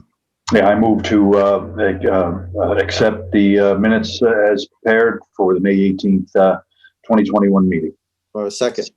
Second. All right, any discussion? Roll call vote. Mr. Franco. Aye. Mr. Dwyer. Aye. Mr. Jeffries. Aye. Mr. Marino. Aye. And an aye from me. Last week, before the holiday, I went in to sign the following warrants. So we have an accounts payable warrant in the amount of $776,905.90. A payroll deductions warrant in the amount of $200,299.78, and a payroll warrant in the amount of $893,164.52. Any action item issues from the board? I did speak with the town manager about some agenda items. We want to, I think next week we're going to be talking about our goals and just putting together the select board goals. So think about what you'd want on there. One of the things I think we talked about, or two things that I'd like to see on there, and we can get the whole comprehensive list next week.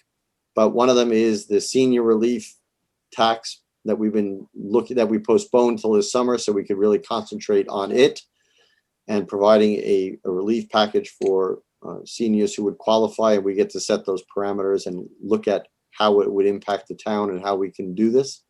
And number two would be to try to get the RFP out for the old primary school and the money that town meeting funded, so we could get them during the summer, any landscape artist that gets hired, to come up with plans and meet with the board and get plans so that hopefully in the beginning of or middle of the fall, we can have public hearings and discussions about them along the way. And hopefully we're going to let the process be what it is. I don't want to rush it, but if everything can fall well, to try to have something for special town meeting. That would be my two things I'd like to see on that, on our goals to do that. And I think that will be chock full just doing those.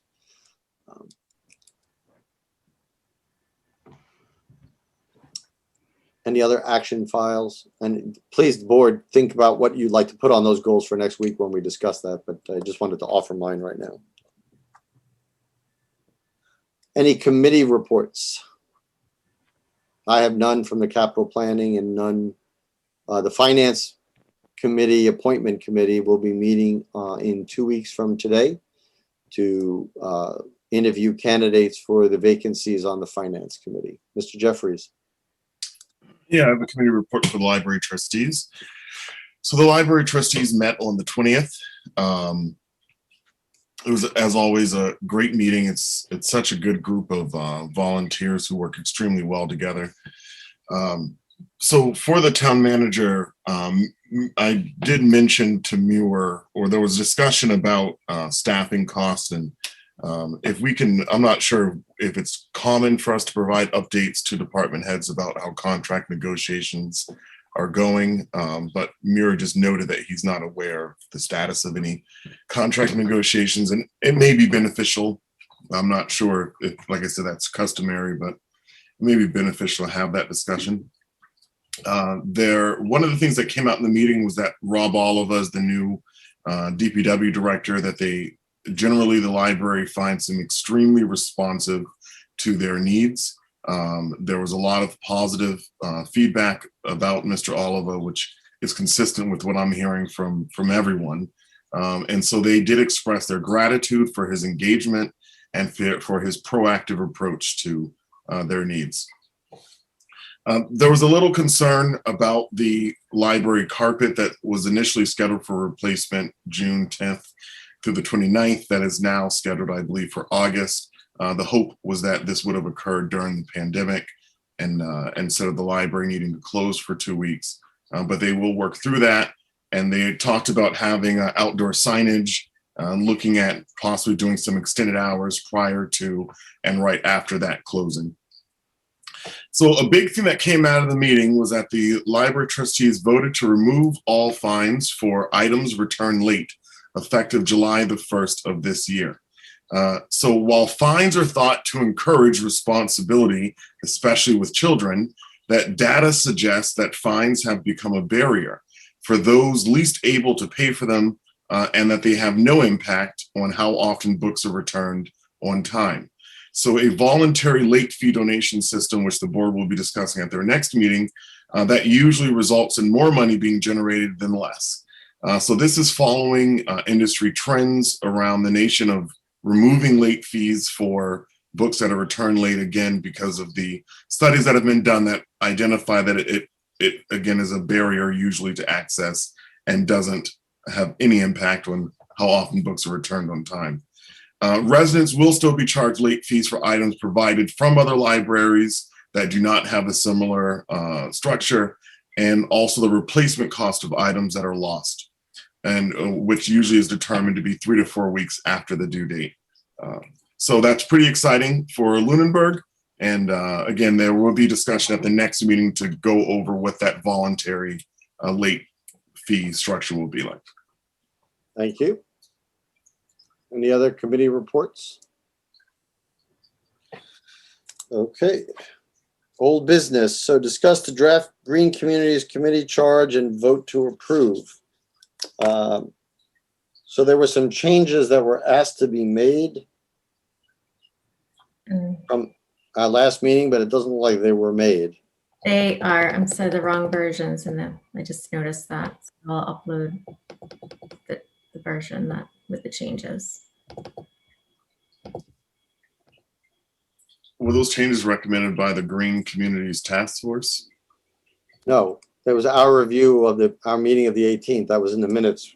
So there was some grammatical error. There was one addition I requested, that people who resign would notify the chairman of the committee as well as the town manager and the board of the select board. And then there was, again, something to make more clear in item number 9 at the end.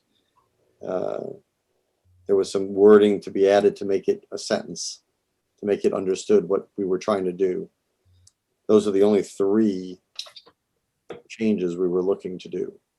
Yeah, and so I just uploaded changes. The changes that were discussed were incorporated. They're not tracked, but they were.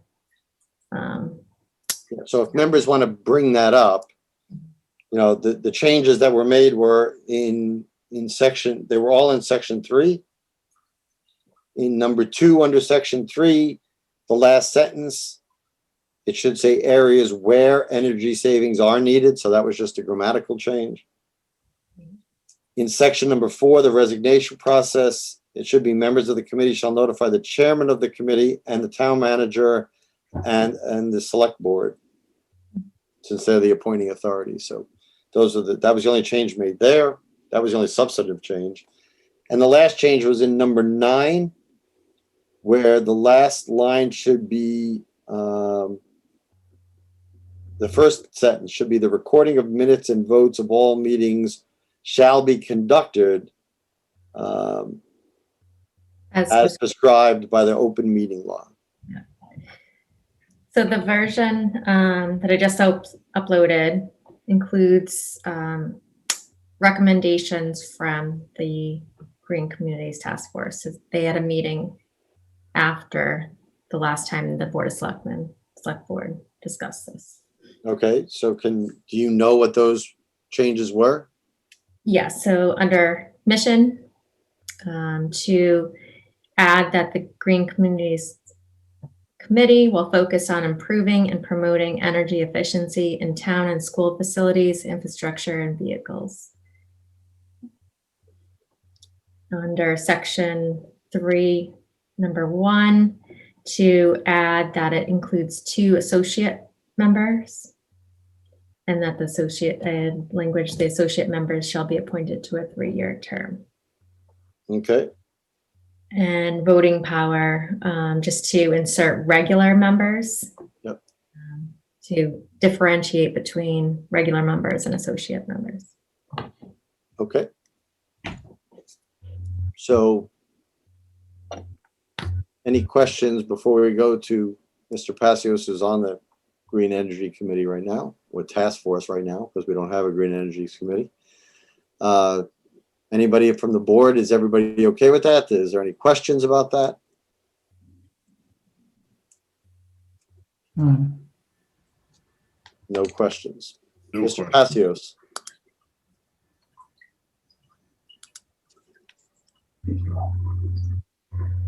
Yes, thank you, Mr. Chair. Dave Passios, 56 Whiting Street, recently appointed member of the Green Communities Task Force, who is about to be changed to a committee, I believe.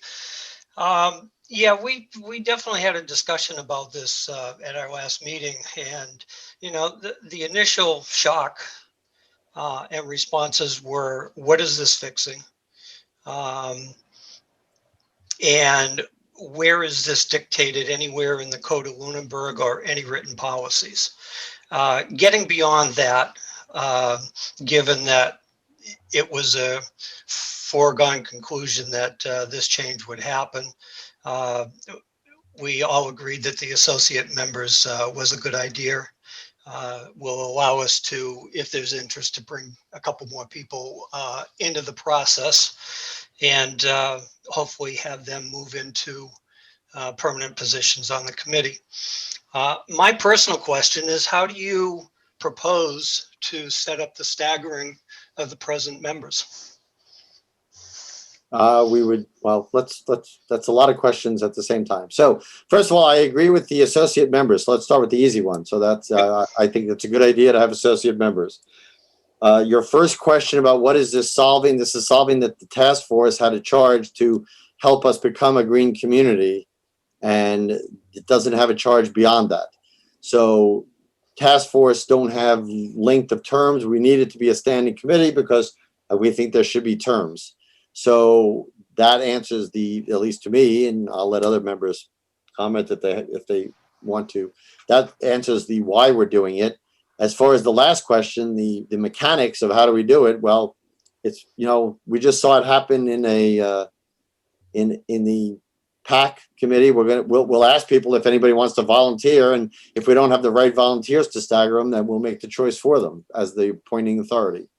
So it's not going to be anything more than trying to work it out with the current members who wants to volunteer for a 3, 2, and 1 year term, and then you can always apply for reappointment after that. But we need to start it somewhere. Yeah, my only rebuttal to that would be that's an existing committee that had a staggering that somehow got out of whack. This is a total change to changing a task force to a committee. And normally when you do something like this, it's spelled out in the document that changes that entity from one type of body to another as to how it's going to be done. And that's why I asked the question, because it hasn't been thought through by anybody, I don't believe. Well, I mean, if you want us not to verify this, I can come up with a paragraph and we'll just do it next week. But I mean, the paragraph's going to be basically what I just told you, is that we will appoint people who apply to the committee for a 3, 2, and 1 year terms accordingly, such that they would stagger on a 2 to 2 to 1. If you want to see the language before we approve it, I can oblige that. We can do that next week. Well, it's already in there. It's already in section 3, part 1. Right, it's already there. So what you're doing is you're dissolving the task force and then creating a new committee and having to go through the appointment process again. Is that what we're looking at going forward? Officially, yes. I mean, we're going to ask the members there if they would want to continue on the committee. I'm assuming they would. But then it will be a real appointment that has a real deadline, which is not like you have now. Right. The task force doesn't have any deadline. And just to be technical about it, are you going to advertise the openings, which is your policy for? Which one will not have you complain about the process? That's a fair question. That's a fair question.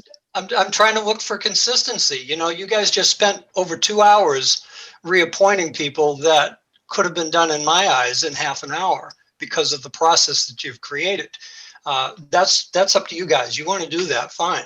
But for consistency, I'm just asking how you plan to do this. That's all. I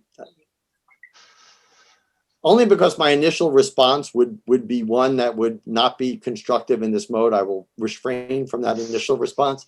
I don't know how the board gets criticized for following its policies, and then you ask me, are we going to advertise it? I mean, so yeah, we'll advertise it. So I mean, I don't understand the question. It makes it sound, by the implication of what you're saying, that we're trying to, sneak something by people. We're doing this as openly as we can, and we're converting a task force that should have, by rights, been converted like 4 or 5 years ago when we attained green communities status. It should have been converted. I thought when I rejoined the board, it had been done, and it was pointed out that we didn't. So we're just doing something to straighten out something, but you're making it sound like we're doing something to throw a wrench in the process, which is exactly not what we're trying to do. To tell you the truth, no, I don't feel that way at all. I'm just trying to make sure that the transparency and the public understands what the process is going to be. That's all. Thank you. Yep. Thank you. If I may comment, I would actually be in favor of suspending all of our rules to appoint all the current members of the task force to the Green Communities Committee. So we have to assign them terms. I'm not against that, but you have to assign them terms. Yeah. So, okay. So then I think, so then the next steps then would be just as the PAC did, I'm guessing that from what you just said, Mr. Chair, is that we'll get some feedback from the Green Committees on who volunteers for the 1 and 2 and 3 years. But as a process, I'd be in favor of again, just reappointing them all to it and not doing a open process. Mr. Franco. Yeah, I'm withdrawing my raised hand because Mr. Jeffries got to it. I just didn't want to do that appointing without getting the feedback and the volunteers first. So I'm good. Yeah, I mean, I think we want to talk to them, but I mean, again, my question for expeditious reasons, nobody had any concerns about this. Now we want to convert it, but I don't want to run afoul of people in the audience not thinking we're opening this up. So I don't care if we open it up. If we've waited 5 years beyond what we should have to create this committee anyway. If we pass this tonight and we open it up for people to apply and we do what we did tonight with all the other committees, I'm fine with that. I'll wait the other 2 or 3 weeks. That's fine with me. I concur with Chairman Alonso. I would add that, sorry. I just want to hear what Mr. Dwyer said. I agree with Chairman Alonso. I think we just go through the process. If it's 3-4 weeks, if we do it at the first July meeting, it's fine. Advertise it, go through the regular process. We don't need to create any sort of false sense of urgency. I mean, it takes a few weeks. That's fine. Okay. Madam Town Manager. I would just add that now the committee would include 2 additional associate positions. So you're actually opening it up, advertising, encouraging more people to apply. So I think unless there's an objection from the board, let's open it up and let's ask Elaine to advertise it as we would all the other openings for the same amount of time. And if we have to put an ad in the ledger, then we'll put an ad in the ledger and we'll go through this process. And if at that time, if the current members of the task force who reapply and they come up with a solution among themselves, what they want to do as far as terms of what they'd be expected, fine. Again, if that doesn't happen, if they don't agree on that among themselves, then we'll just nominate people to those terms according to our selection. So, but I would like to vote on this because I don't think this is going to change this. We're just going to, if we vote on this, we can start the process because then we have a committee to fill. Before we vote on this, we have no committee to fill. Are you looking for a motion, Mr. Chair? Yes, please. Yes. I move to accept Green Communities Committee as presented. I'm not sure how to word this. Well, just say inclusive of the select board corrections and changes as well as the Green Committee Task Force changes. Madam Town Manager. Yes. I would just say that include in the vote that the existing task force would be able to continue until the new committee is formed. And I will amend that to say that with the understanding that the task force will continue to operate until the new committee is formed. Second. Excellent. Any further discussion on that? Mr. Dwyer. Aye. Mr. Jeffries. Aye. Mr. Franco. Aye. Mr. Marino. Aye. And an aye for me. Okay, so now we have something to advertise, including the 2 additional associate members. And to anybody out there who wants to serve on the Green Communities Committee, please, you can apply when you see it. As of now, it's open, especially for the 2 associate members. And again, we should send an email to everybody on the task force. They should apply. I don't know if they have to put in an application or a reappointment process. Either one is fine with me. Officially, it's not a reappointment because it's a different body, but I would accept a reappointment one. It doesn't, at this point, it doesn't matter. We will treat them equivalently. Okay, old business number 2, select board designees to certain committees and liaison assignments. So we all have the committee assignments that as they are now. And I guess the first thing I would ask is who wants to keep what they have, who wants to, horse trade, who wants to not be on things, who would like to be on things. I'll just open it up and go around the horn. It doesn't matter. So let's just start, Mr. Dwyer, for your assignments. You're currently on Stormwater Task Force and Planning Board Liaison. I'd like to keep Stormwater Task Force and Planning Board Liaison. I'm also on MJTC.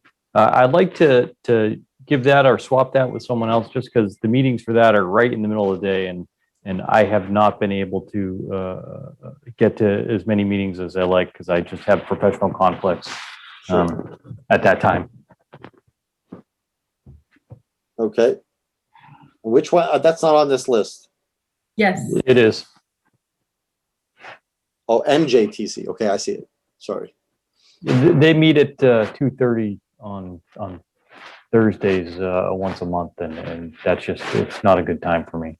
Do they record their meetings even in non-pandemic times, or is it only in person at that point? It's only in person. Yeah. So you get minutes a month later. Okay. Yeah, that'd be hard for me to do. So let's leave. I don't know if anybody is interested in the MJTC.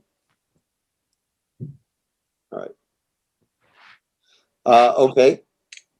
Mr. Jeffries, you have MART Advisory, TCP Building Design, MMPO, and Libraries, Council on Aging. Yeah, I like to keep them all. I liaise with the Library, Council of Aging. The MART goes hand in hand with Council of Aging, and both have asked for me to remain as their liaison. And MPO is in my opinion, the regional boards, MRPC, MJTC, MPO. If you volunteer for one of them, you should plan to do it for at least 2 years. It seems like it takes about 8 months just to figure out what even is going on. So it's the handbook of abbreviations they used. Exactly. So I like to stay with MPO and MART and TCP Design Committee. I think that's going to be coming hopefully to an end over the next year. So it just seems to make sense to have that membership stay consistent. Okay. Mr. Franco. Yes, since I'm new, I have no assignments currently, so I'd like to horse trade with you, Mr. Chair, although I have no horse to trade, for Economic Development Committee, if that's acceptable to you. That's fine with me. And also land acquisition is of interest. Well, that's currently vacant, so I don't think there's going to be a big fight about that. Okay, and in fact, I looked for minutes, and the last set of minutes I saw was from like 2019, so I don't even know what's going on with that. But beyond that, I would accept the suggestions of you, Mr. Chair, or other board members as to where I might be useful or needed. I'm open. So, Madam Town Manager, is the Land Acquisition Committee? I mean, if that's not, if we maybe that should be changed for the Open Space. Maybe Mr. Franco can be the liaison with the Open Space Committee. No, so there was so when the Saliba property was purchased, right, through the Land Acquisition Committee. So that was there's an appointment from the board. That's why that's on that list. Okay. But we don't have anybody from the Open Space Committee on that, right? We don't have any member of our board on the Open Space Committee. Not on the board, you mean to liaison? Right. No. So you could offer that. We've never had anything on that. I don't know, they meet, I don't know that they have a regular schedule, but that would be good. That would kind of go hand in hand with land acquisition in a way. I'll take it and I'll check it out and find out. Thanks. Mr. Marino. Oh, I'm sorry. No, go ahead, Mr. Frank. I was going to say, if you think 2 is sufficient, I'll stick with that. But if you feel as though it would be needed or useful anywhere else, well, I'm open to taking a 3rd. So your predecessor had the Americans with Disabilities. I don't know how often they meet, but that would be a good one to join. Again, I don't know that it's not a ton of work, and I don't even know how often they meet right now. But it is important, and we really want to. If that has stalled, we need to really readdress that. Okay. If no one else wants it, I'll investigate and take it.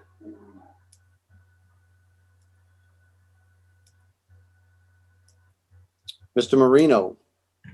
Yeah, just keep me where I am for now. Okay. Any interest in Mr. Marino in swapping school committee and finance committee? Let me take a look at that. It's just a question. I mean, it's not the biggest deal in the world. Yeah, I might have some interest in that. You're already on finance committee, right? Well, no, I'm on finance appointing committee, but you're on finance committee. Yeah, it's been Thursday nights have been tough. What was school committee? Wednesday nights? Wednesday, yeah. Yeah. All right, I'll do that. Okay, all right, thank you. So I'll swap with you on that. So I'll maintain finance committee, appointing committee, capital planning, and finance committee. We should put economic development on this, Madam Town Manager. It's not on this list right now. Now, is it? Do I get a position on that because I'm chair, or is it just a member of the select board is appointed to be on that committee? That's the planning board's appointment. They appoint the economic development committee. No, but I thought there was a member of this board that's a non-voting member. I'd have to go back to their original charge. Yeah. I just don't know. I know that I'm a non-voting member, but I just don't know if I'm on that because I'm by the fact that I'm chair, or is it any designee? So if we can figure that out. But they do have a meeting this week, this Thursday. And Mr. Franco, if you email, I'll try to get the information. I don't have the Zoom meeting yet, but Mr. Burney, as the land use director, is the one who has kind of been organizing the Zoom meetings for that.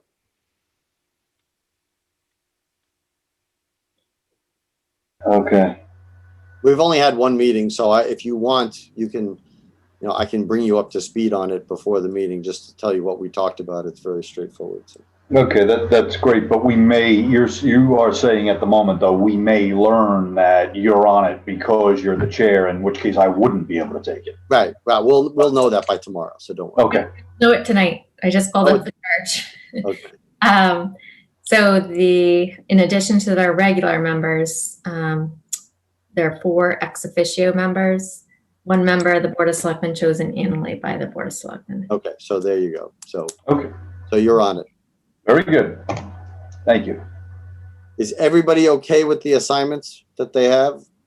I am, but I do want to clarify one of the appointments, the ADA. So I believe, similar to your appointment, Mr. Chair, to the capital planning, that it's a termed appointment. I thought that Selectman Adams had a termed appointment ending in 2022. Yes, which still would be next year. So Mr. Franco can serve in that because obviously Ms. Adams is not able to Because I think it's a member of the board. Or was she a member at large? It's a member or designee, and it's an appointment made by the town manager. So you would make a recommendation to the. Oh, okay. So I'm fine with Ms. Adams staying on it. If you want to contact her and see if she would like to stay on it for the other year, since it's your appointment. But if some chance, I think Mr. Franco would be a good person in line for that.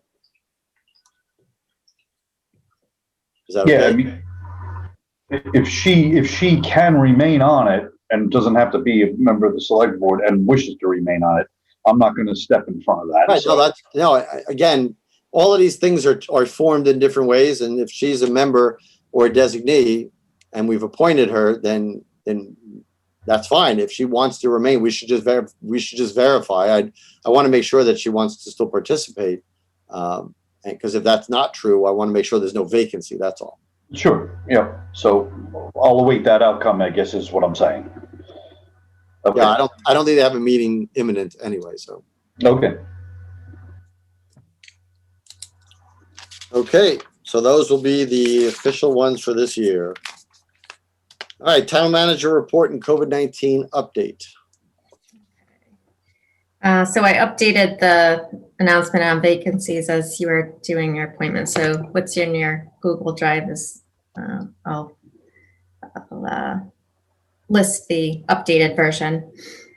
The following is a list of vacancies on the following committees. Architectural Preservation District Commission has 2 vacancies. The Board of Assessors has 2 vacancies that are joint appointments between the Board of Assessors and the Select Board, which are until the next annual town election. The Bylaw Review Committee has 2 vacancies. We do have 1 applicant that will be on the June 8th meeting for one of the vacancies. The Commissioner of Trust Funds has 2 vacancies, which is also a joint appointment between the Commissioner of Trust Funds and the Select Board until the next annual town election. The Economic Development Committee, they're seeking 1 person recommended by the Open Space Committee, 1 citizen at large, and 1 ex officio member that is business owner. The TCP Building Design Committee has 1 vacancy appointed by the Select Board and Town Moderator for a member at large. We do have 1 applicant so far for that vacancy. Senior Work-Off Program Committee has 1 vacancy, and there is still 1 associate vacancy on the Zoning Board of Appeals. There are still vacancies for town constables and for town clockbinders.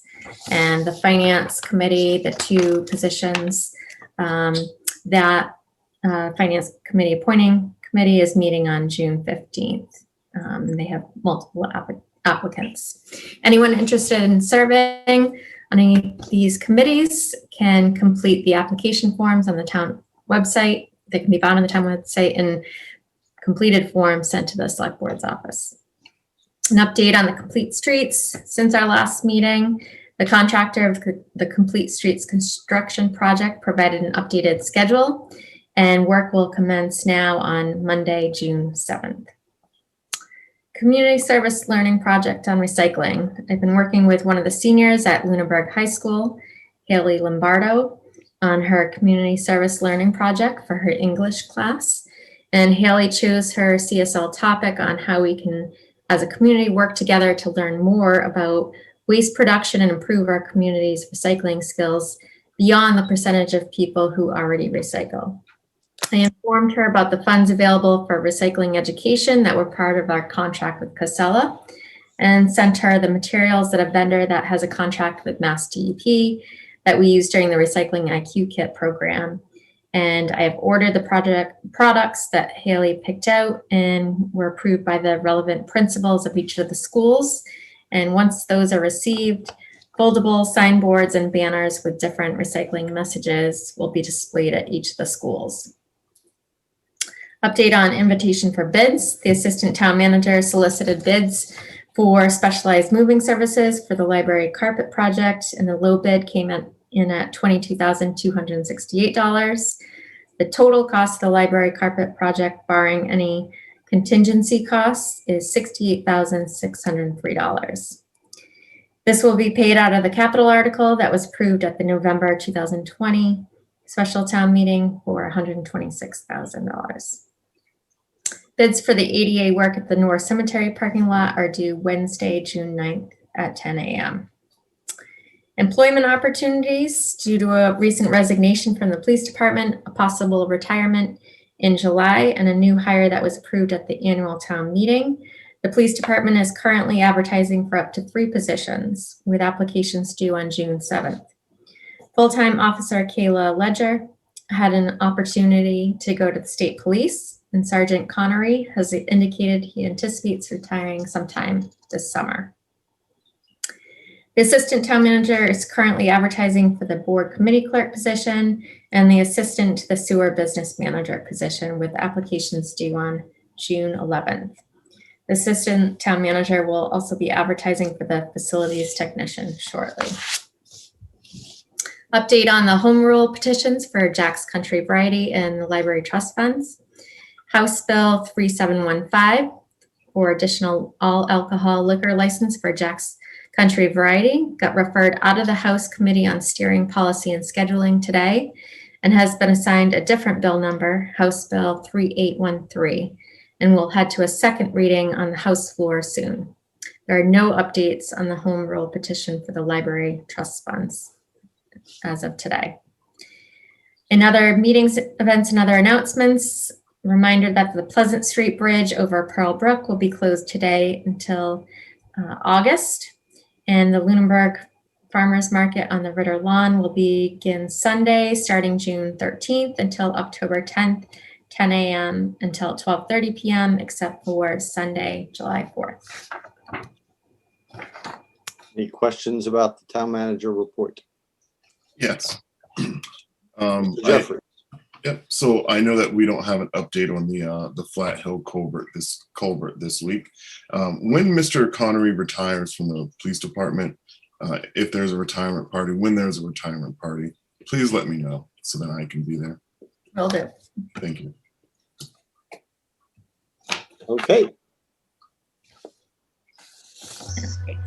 COVID-19. COVID-19 updates.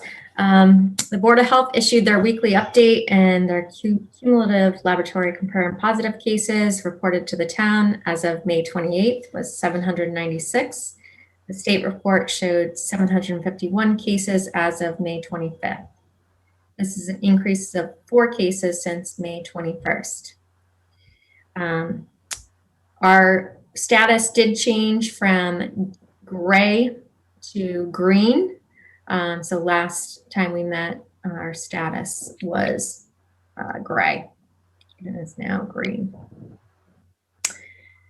The Neshoba Valley Devons Regional Vaccine Clinic will host another vaccination clinic on Wednesday, June 2nd, 1 p.m. to 6 p.m. at the Clear Path for Veterans New England building at 84 Antietam Street in Devons. Walk-in appointments are welcome, and the vaccine offered at this regional clinic is the Pfizer vaccine and is for all persons 12 years of age and older. The site is wheelchair accessible, and there is a wheelchair on site. Those wishing to schedule an appointment can visit vaxfinder.mass.gov. Updates from the state. As of May 27th, there were 660,513 positive cases, 17,491 deaths, and 22,823,577 patients have been tested to date. The 7-day average of percent positivity is now a 0.8% in Massachusetts. On May 25th, Governor Baker filed legislation to extend certain emergency measures currently in place via executive orders that are set to expire on June 15th, when the state of emergency will be rescinded. This legislation proposes to extend measures providing for a temporary suspension of certain open meeting law requirements, special permits for expanded outside dining at restaurants, and billing protections for COVID-19 patients. When the state of emergency ends, these orders will expire, and temporarily extending these measures will allow for time to transition, Extending these measures will be instituted by executive order, which were instituted by executive order, requires legislation. To allow public bodies to safely meet during the pandemic, ensure public access to meetings, Governor Baker issued an executive order in March of 2020, allowing these public bodies to meet quorum requirements, even if meetings were held remotely through electronic means, as long as measures were taken to ensure the public had electronic access to the proceedings. The bill filed by Governor Baker will extend these provisions related to the Commonwealth's open meeting law until September 1st, 2021, which will allow additional time to consider possible permanent changes to the open meeting law to provide for greater flexibility in conducting open meetings through reliance on electronic streaming and similar measures. The bill will also grant municipalities authority to extend special permits for restaurants offering outdoor dining issued under the state of emergency through November 29, 2021. Under an executive order issued in 2020, municipalities were permitted to use an expedited process to approve temporary permits for new or expanded outdoor dining and alcohol service. Without a legislative extension, special permits granted under the governor's order will expire 60 days after the end of the state of emergency. The legislation will also extend a protection adopted in an executive order that prohibits medical providers from billing patients who have received COVID-related emergency and inpatient services for charges in excess of costs paid by their insurers. As filed, the protection would extend until January 1st, 2022, at which time recently passed federal legislation that included protections for both emergency and non-emergency cases will become effective. Earlier this year, Governor Baker signed legislation establishing surprise billing protections for patients for non-emergency services. And just to reiterate, this is filed legislation, has not passed. So as soon as there's updates on any changes to legislation, I'll send out notification and update at a meeting. So in an effort to create clarity where there is sometimes surprisingly little, right now, as of right now, our June 15th meeting must be in person unless this special legislation is passed before then. Is that correct? Correct. Okay. So we should all plan accordingly then. Is there any indication from our state delegation about whether this legislation is A, likely to pass or not? And if so, is it going to be expedited? It seems to have support for both the dining measures, outdoor dining, and some version of a local adoption possibly for, the open meeting law provisions. Okay.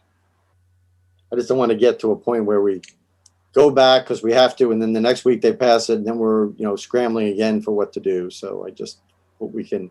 And the other thing I hope PAC is addressing this, and I believe they are, but I hope they are in light of me not knowing definitively, that we use all these services that we can have people participate of our membership remotely and have the facilities in the room to be able to show people who are participating remotely, not only with audio, but with video as well. And so that people at home can see those people participating too. So I hope we get to do that and use all this new technology since we've had to put pieces, equipment, and software in place to be able to do what we're doing now. It'd be nice to be able to adopt some of that for our on-site meetings to allow remote participation.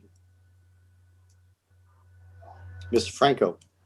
Yeah, no reflection on Madam Town Manager whatsoever, but since some of that regarding the legislation was clear as mud, I just want to clarify something myself. If the legislation does not pass, we must meet in person on June 15th. However, am I to understand that if the legislation does pass, that on the 22nd, we can but need not meet in person, or we cannot meet in person on the 22nd?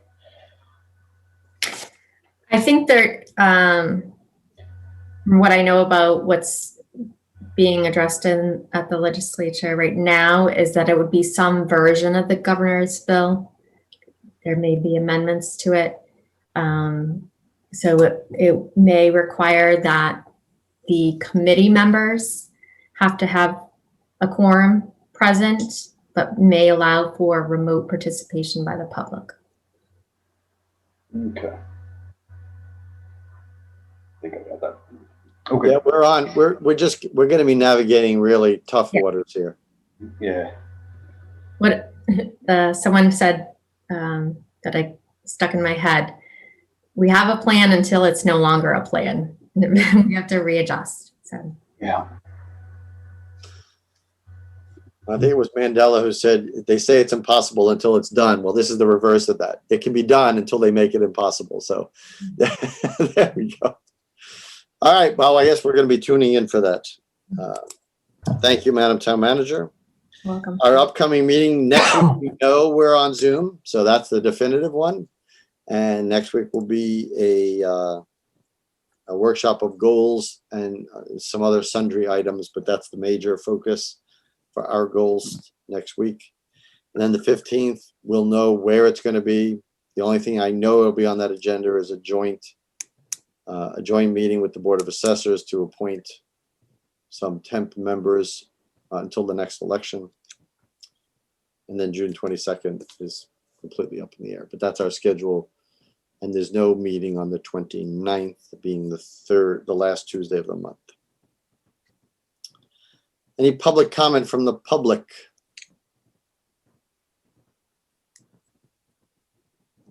Seeing no hands up. Any public comment from the board this evening?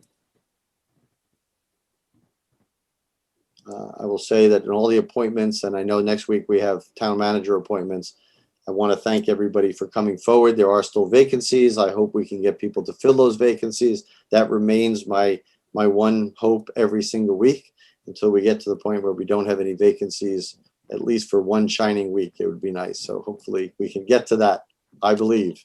So, all right. We do have an executive session tonight. So the executive session is to pursuant to Mass General Law, Chapter 30, Section 21, Paragraph 3, to discuss strategy with respect to collective bargaining or litigation if an open meeting may have a detrimental effect on the bargaining or litigation position of a public body, and the chair so declares. Do we have any? Usually we have something that this is in reference to, Madam Town Manager. Do we have any idea what this is in reference to?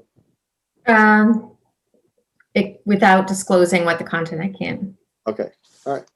So, all right. So I would, before I entertain a motion, well, we already did that. So I will entertain a motion that we enter into this executive session, which will be, of course, a separate Zoom, not to come back to public session. So moved. Do I have a second? Second. Okay. Roll call vote. Mr. Franco. Aye. Mr. Dwyer. Aye. Mr. Marino. Aye. Mr. Jeffries. Aye. And an aye for myself. Good night, everybody. We'll see you next week. Until then, take care of yourselves. Take care of each other. Good night. Have a good night.